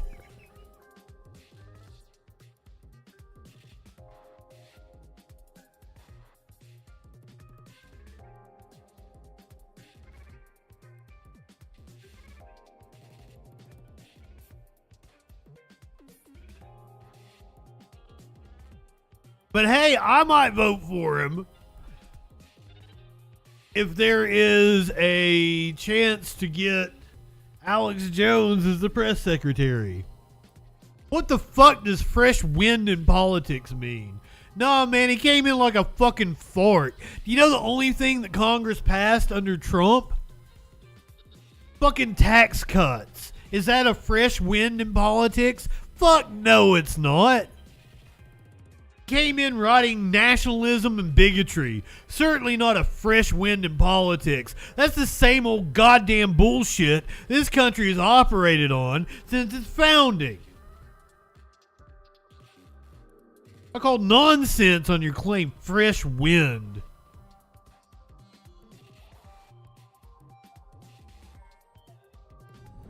Do you think we're stupid? You think we're fools?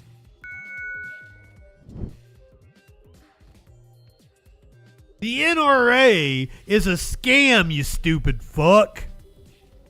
They've been funneling Russian money to Republican politicians. Did you not know this? While lining their own pockets. They've been scamming their own members out of money. Pro-NRA. This is why I call right-wingers fucking morons. Do you even know what the NRA is? The NRA is the lobbying arm of gun manufacturers. That's why their position is more guns solve the problem. They've brainwashed you to sell their product.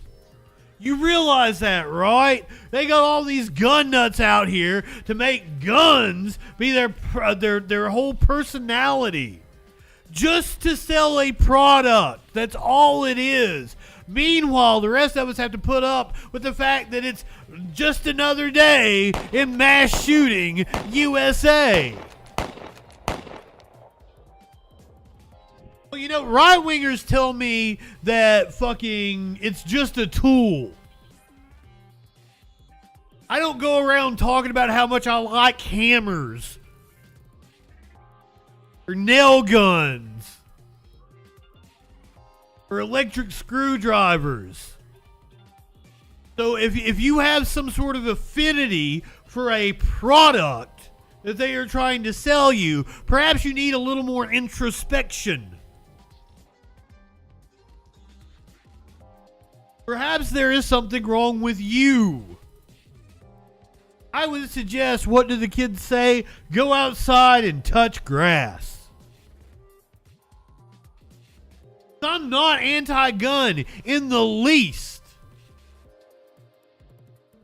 But here is the fact of the matter, is that most people are too goddamn stupid to be trusted with guns. Therefore, there needs to be 4 less guns in this country.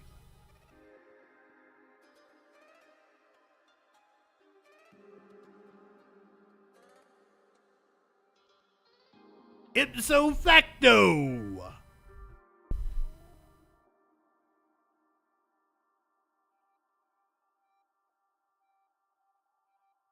Thank you. I haven't gone on a good old-fashioned rant in a while. I'm glad to have that happen. This is one of those stories that was tailor-made for the Troll Patrol. I believe it happened while I was on my little hiatus originally, but the university chancellor, Joe Go, or Joe Gow, I might be fucking his name up. Was he suspended or terminated? Oh my God, guns to protect yourself from fentanyl junkies? No, motherfucker. All data shows that just owning a gun makes you less safe. You are more likely to use the gun on yourself, to accidentally shoot yourself or a loved one, or to have the gun used against you in the course of a robbery. All data shows that. Guns don't make you safer. Once again, most people are too goddamn stupid. Studies are manipulated by who? Who, dumb shit?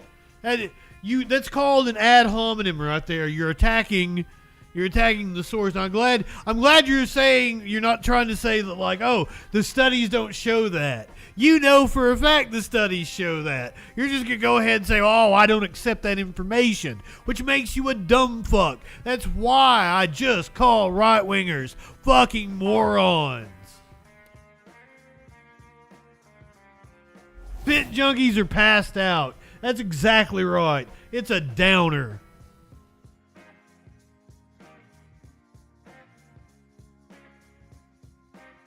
Thinking of meth heads. Learn your drugs. Meth and crack heads are who you need to be scared of. I was on crack. Right. Well, Joe Gow. Joe Gow. Joe Go was the chancellor of a university. He's either been suspended or terminated. This was a story that broke while I was not around. Apparently did some porn with his wife on OnlyFans, threatening legal action against the university. Good evening, I'm Alex Lolroff. And I'm Heidi Paxson. Thanks for joining us. We're hearing from the former UW lacrosse chancellor, Joe Gow, for the first time since the Board of Regents voted to fire him. Now, Gow says the board fired him because they were uncomfortable with him and his wife producing and appearing in pornographic videos. University President Jay Rothman said in part, specific conduct by Dr. Gow subjected the university to significant reputational harm. Gow says he does not see why producing adult content is an issue. He also says the Regents never told him what policy he violated and was never given an opportunity to present his case. We are making videos that are not violent, they're not exploitative, they're a married couple. When I was appointed chancellor, I did sign an employment agreement, but it didn't say anything about a code of conduct or morality or anything like that. It did say, set a good example. And I think that what I'm doing with my wife is setting a good example regarding freedom of expression and free speech. Gow says he never mentioned UW lacrosse or his role at the university in any of the videos, and the firing violated his free speech rights. He is considering legal action. This kid again. So, Sparkles dug up some pictures. You say it was wholesome couples porn. Was this the couple looking at the busty young redhead from across the bar? Is this what you consider wholesome? I mean, I'm not saying that it's not. Okay?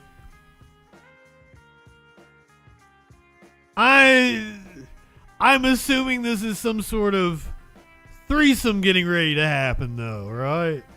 Which, once again, could totally be wholesome. What else we got here? I'm going to assume this one is couple swap. Is that what we've got going on here? The other one was a threesome.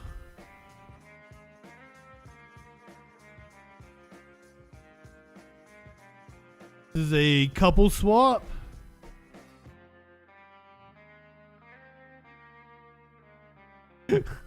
I love my job. I love my job. It all centers around cooking and eating well. Well. Looks like another couple that they were involved with.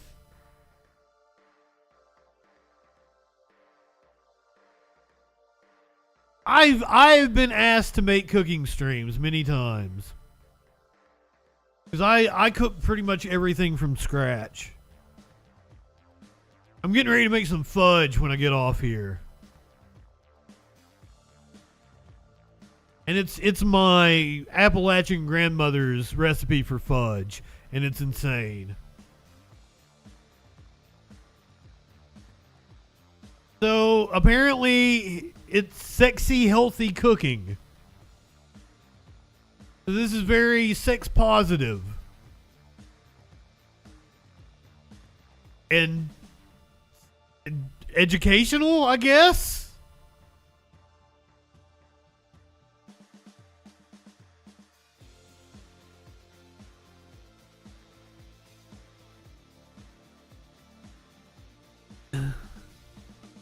I don't know how a lawsuit will hold up because I'm pretty sure most colleges have a morality clause.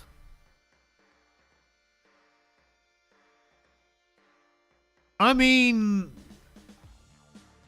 given the pictures I just showed you, like, okay, if I saw this, thumbnail on Pornhub, yeah, I'd probably click it. Just saying. You live in sexual anarchy?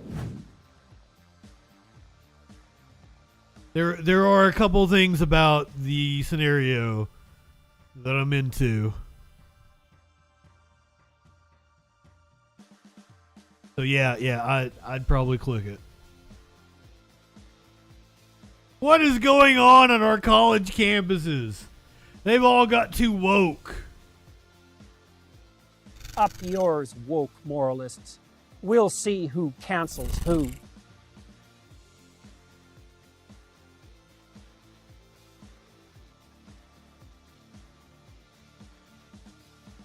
See, I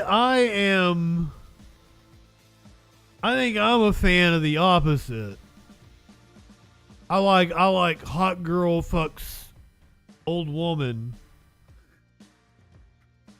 And I like young dude fucks older lady.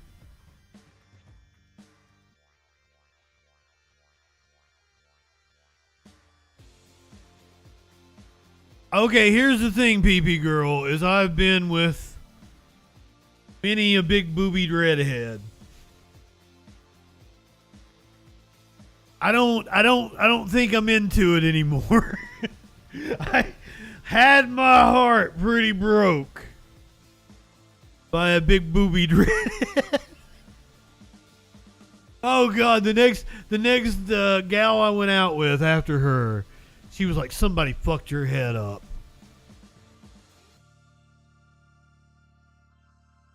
I mean, I don't want to say they're any crazier than anybody else. Like, I'm attracted to crazy. I'm crazy. What is crazy? What is, you fucking, I'm out here going to concerts and doing drugs and having a grand old time. So I'm around people that have the same affinities as me, and all of my partners tend to have, you know, the same kind of traits. So I don't, I've probably had 3 or 4 girlfriends that were big boobied redheads, but that's out of, 20 people I've probably been romantically linked to for an extended period of time, and 100 or more that I've hooked up, one night stand, blah blah blah. Crazies attract, yeah. Or it's just you have the same proclivities, right? I've find people that are into the same thing. I'm pretty. Am I stable? Like fucking. I lead a crazy life. That's for sure. Especially for somebody who doesn't fucking leave the house. Which honestly, that's somewhat of a new thing since, around 2019.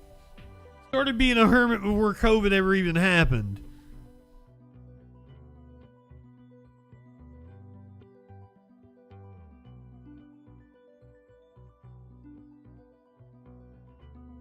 But I've been with crazy blondes, I've been with crazy brunettes.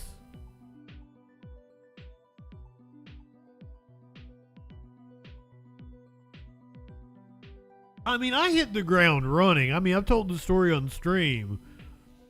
For once, my mom got really sick when I was in high school, so she was virtually bedridden.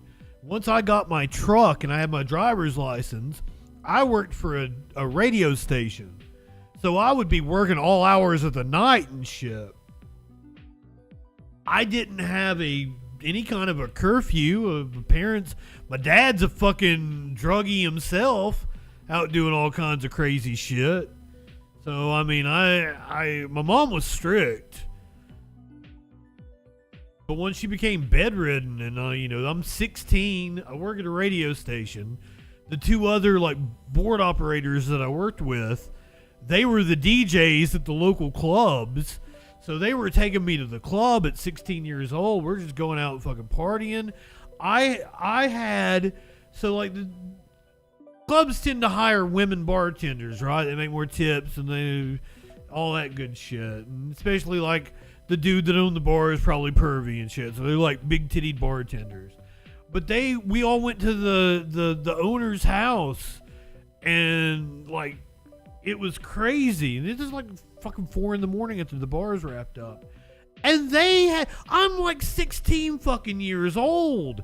And these late 20s, early 30s women bartenders are having me strip for them on the living room coffee table. We're all fucking drunk off our asses and shit. I hit the ground running.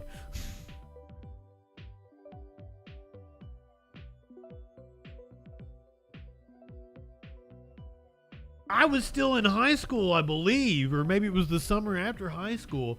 I stayed up fucking 76 straight hours. Worked 3 different shifts at the radio station and was in 5 different states.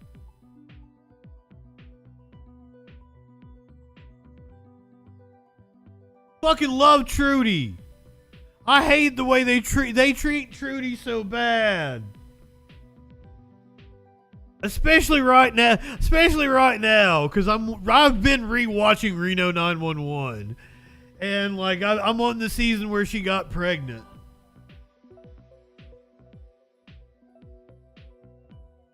I feel like I'm more fun now. I was an asshole back when I was in my teens and my 20s. I feel like I'm far nicer now.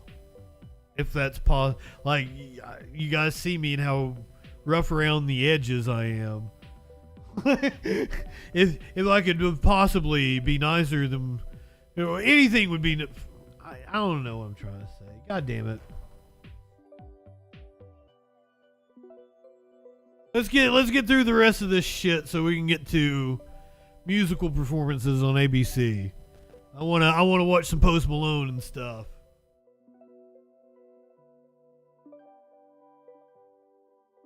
"72 Things Higher education declared racist in 2023. This dude's just like, he's a 20-something-year-old Republican operative or some shit on Rumble. Thankfully, racism is becoming more rare every day. But in 2023, higher ed continued to find things that are racist. Actions, not wearing a mask. Now I'm going to go ahead and tell you that this is all bullshit. Right-wingers do this to me all the time, and I'll give you a perfect example. One came to my page to argue with me a few months back, told me that liberals think that milk is racist. And I said, is that true? Do liberals think that milk is racist? Or did you see a news article that said that the Proud Boys incorporated milk into their initiation process because they believe that milk represents purity? And that was exactly what they were referring to. I said, that's not liberals declaring that milk is racist. That is a news article correctly pointing out that a racist group is using milk as some sort of fucking white supremacist ritual. Not the same thing. So let's see what this dude has for us. Animals, Robert E. Lee's horse.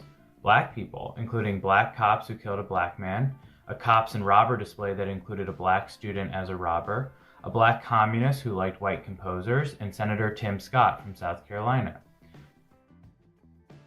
I love that he's not giving us any supporting evidence or even the whole idea of who the fuck he's talking about. Cleanliness is also racist, according to a Loyola marketing professor who said that videos of clean pantries is a form of promotes racism.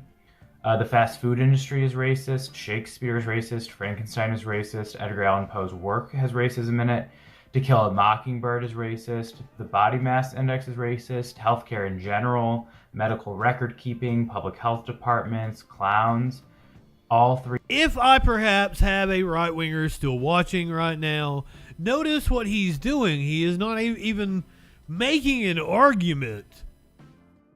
He's just fucking naming shit off. And we have no idea what he's referring to. I can imagine Shakespeare was racist. I'm not familiar enough with the work, but I wouldn't doubt it given the time period and the area. 3 Disney zombies movies are racist. The new Wonka movie. The following composers are racist or promote racism, or if you listen to them, you're promoting white supremacy. Mozart, Beethoven, Chopin, Rachmaninoff, and Verdi. The Eyes of Texas is racist. Try That in a Small Town is racist. The song by Jason Aldean. It was. See, there we go. That's one where I know what he's talking about. The Jason Aldean song. It's not that the song is racist. It's that he did a video with racist undertones in front of a courthouse known for lynchings. So if you are a white man in a cowboy hat standing in front of a courthouse known for lynchings saying, try that in a small town, comes across pretty fucking racist. This is from the College Fix. This is a shitty fucking website. That was nonsense. Who even is this guy? Doesn't even tell us.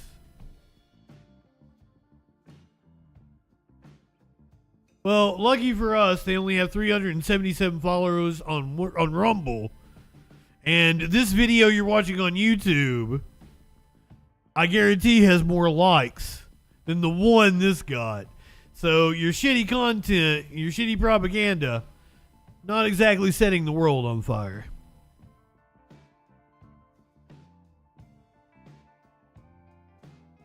Oh God, I was hoping that'd be a lot more fun. See, that's where not being a pre-watch Andy bites me in the ass.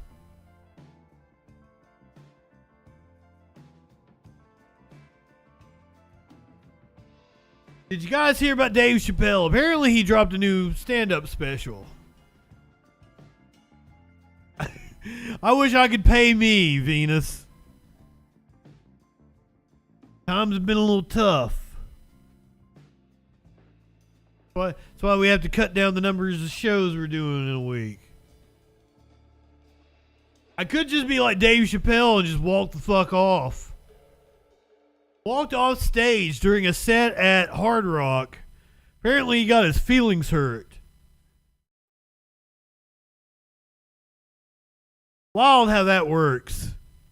Folks who forked over $100 for a ticket to see Dave Chappelle on Wednesday night at Hard Rock Live near Hollywood didn't get to even see the entire show. The controversial comedian reportedly stormed off the stage after a man in the audience whipped out a cell phone. There's no video of the incident. The guy obviously didn't sell the footage to TMZ. But according to widespread media reports,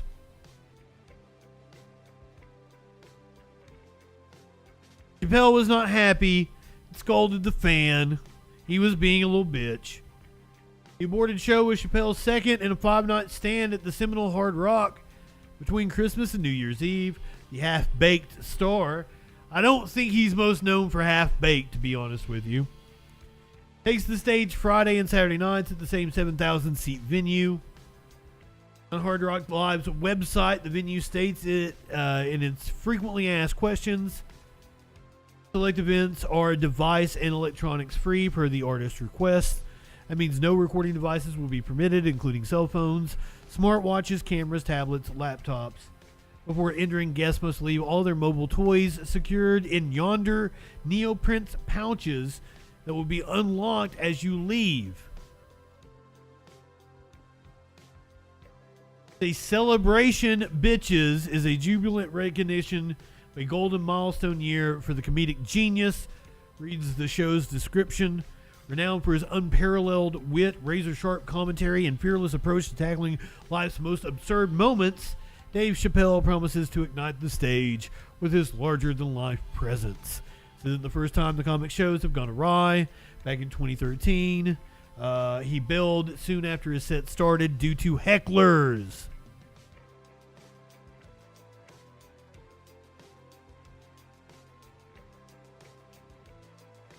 It sounds like he's a little baby. He can't take it. It is sad to see what Dave Chappelle has become.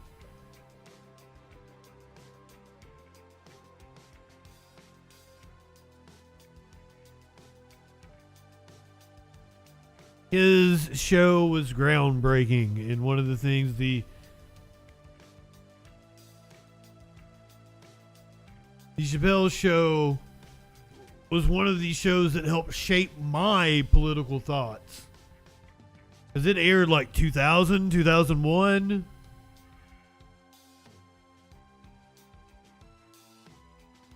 The very first skit, if you've never seen it, called The Black White Supremacist, or it might be the last skit in the first episode.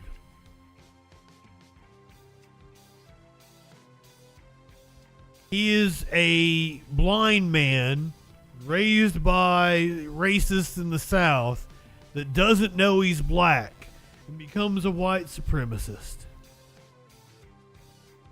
And it is fucking hilarious. But the fact that he quit his show because he saw like a stagehand laughing too hard at one of his racist jokes, and he felt like he took it the wrong way, that like he was laughing for the wrong reason. It caused him to run off to fucking Africa. And then he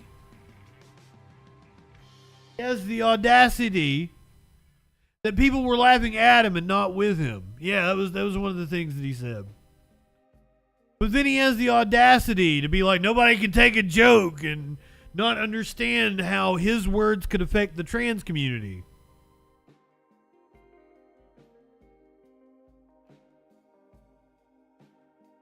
Insane.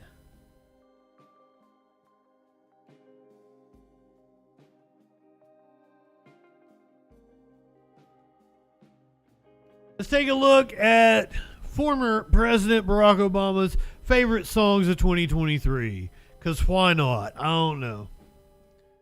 Mitski, John Batiste, Megan Thee Stallion. I think we're going to get to see Megan Thee Stallion here in just a second when we go over to ABC. Former President Obama rounded out his year-end best-of list on Friday with a playlist of his favorite tracks. This year's edition features a broad mix of genres, from country to rap to reggaeton. The former president's 2023 song list was topped off by perennial feature John Batiste, along with indie star Mitski, one of Sparkle's personal favorites, and the chart-topping rapper Megan Thee Stallion. Marks his 9th annual playlist. Since he began the tradition back in 2015, he also released summer addendums in recent years, keeping the American public in the loop on his music. See the full list. I love Megan Thee Stallion.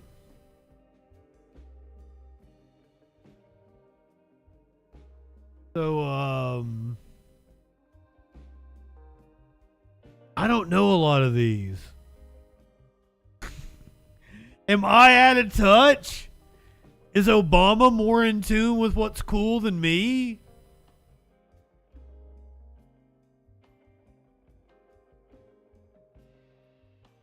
She just won that lawsuit, didn't she? She got all kinds of money from him for getting shot in the foot. He does have country with Zach Bryan and Jason Isbell. Even Rita Wilson and Keith Urban.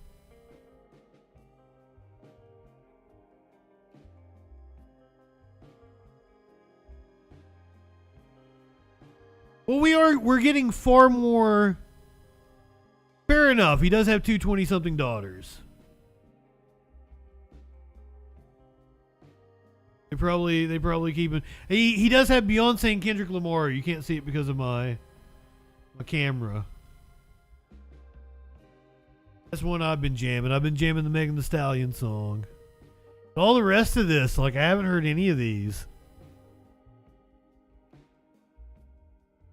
Six Lack is fucking sweet. I will check them out. Oh, Mitski.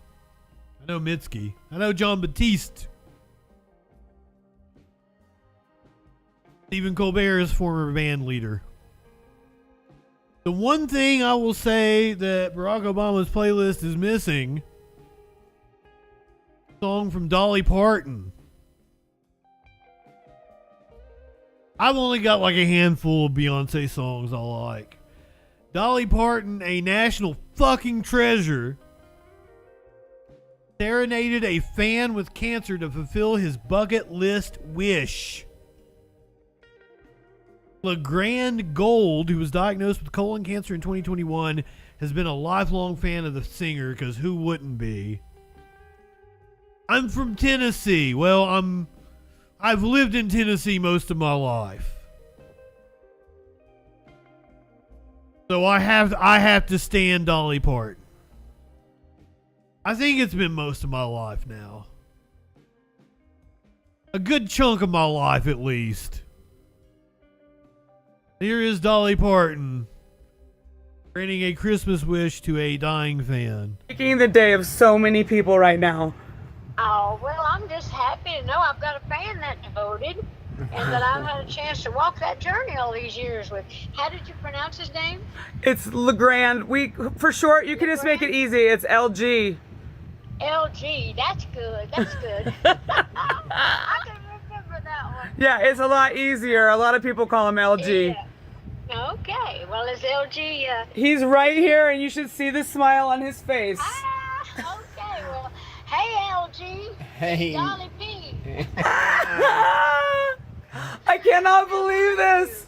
I'm doing pretty good right now, actually. Well, good. Well, I've heard you've been a fan of mine for many years, and I just wanted to thank you for that. Well, it's my honor, too. Well, I understand you're a lawyer. I should have had you on my team all these years.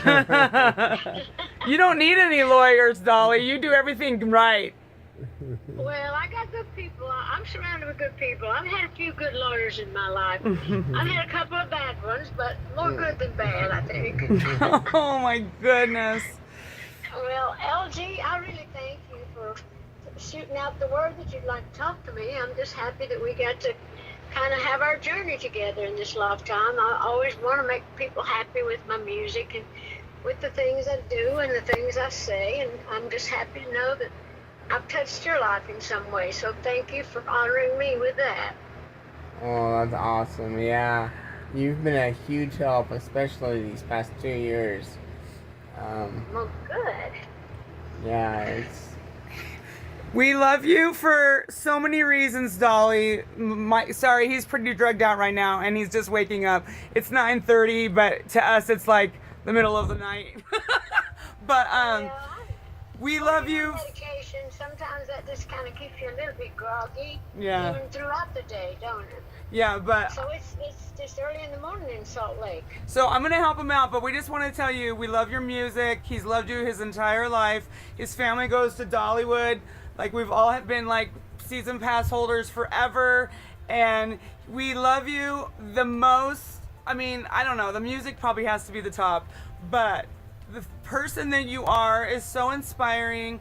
And number 2, well, that's number 3, is Imagination Library was all the difference for our kids. When my husband, we had 3 kids when he started law school.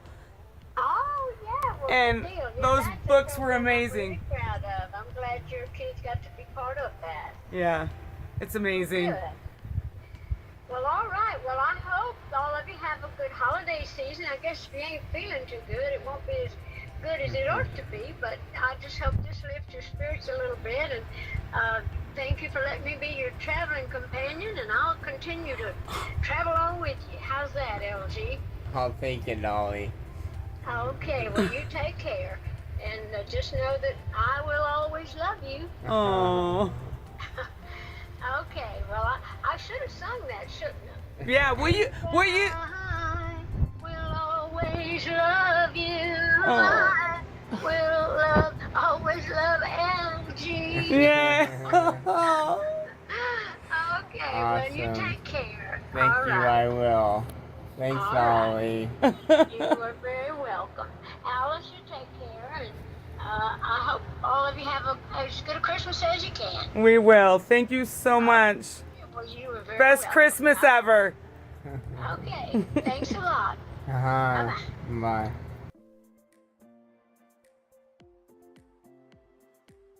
The other story I had left can't top that, so I've got to cut it. I mean, like, that's got to be the last one, right? I owe you an animal video, which also is insanely heartwarming, so. Content warning. If you weren't already crying from that.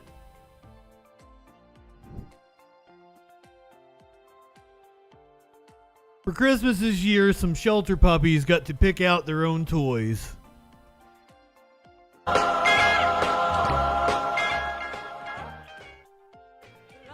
Had to turn down the copyright music there.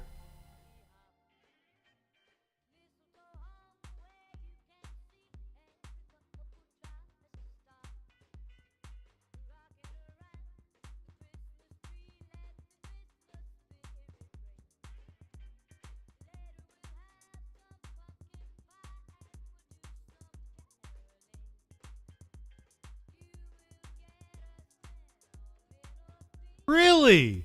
She was only 13 when she... Oh, he only got 3 legs. Oh, he's precious.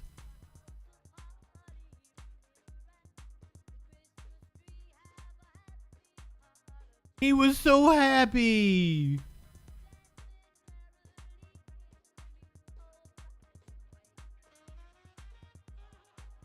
It's like they know. They get their one... They find their toy they like. You're like, this one's mine. Sweet babies.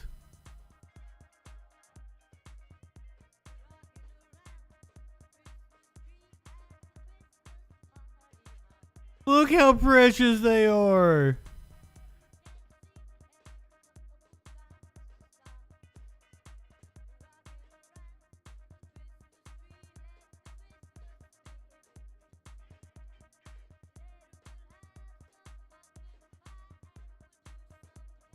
I love this dude. I love this dude right here. I want to love on him. I want to hold him. Look how happy he is with his Santa.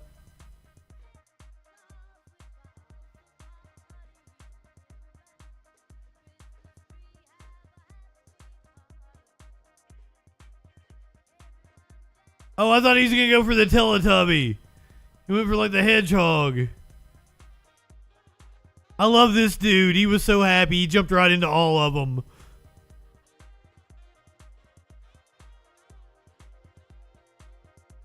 Puppies. All right, tomorrow night, you get a best of. The best of 2023. It's going to be on D-Live and Kick and YouTube. I actually made a live event on YouTube. I got to go delete that. Because it'll be a pre-prepared clip show that will premiere at 8 o'clock on YouTube. Then I'll broadcast it live on Kick and D-Live. I don't even know. I haven't selected the clips yet. I know Greg Locke beating the hell out of a Barbie house is going to be on there. Probably going to be a lot of George Santos. Oh man, the fight on the house floor, that's going to happen.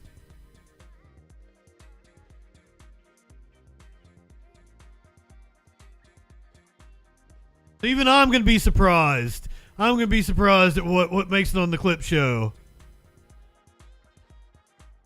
Next live show is Thursday night. We are now Sunday and Thursday. The Troll Patrol is Sunday, Thursday. Special episodes. We're not going anywhere, Venus. We're gonna watch ABC. We're gonna do the New Year's countdown. We gotta say goodbye to YouTube though.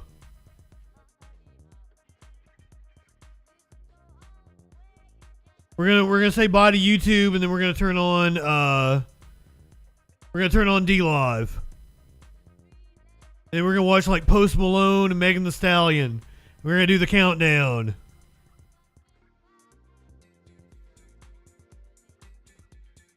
Best of on Monday night. New live show on Thursday night. We're going to be here for the primaries. So we'll have several Tuesday night shows coming up in the next couple of months. I believe we've even got another debate, I think. But what's the point at this at this moment? What's the point? Oh yes, the Mickey Mouse goes into the public domain at midnight. We can absolutely watch Steamboat Willie at midnight. All right, everyone on YouTube, we love you, but we got to say bye to you. I feel like I'm yelling at you because I've still got Rockin' Around the Christmas Tree playing. So, on YouTube, go ahead, light one up, tip one back. It's all right to have a little fun before you hit the sack. I'm JustinFREAKIN. We'll see you tomorrow night for the best of.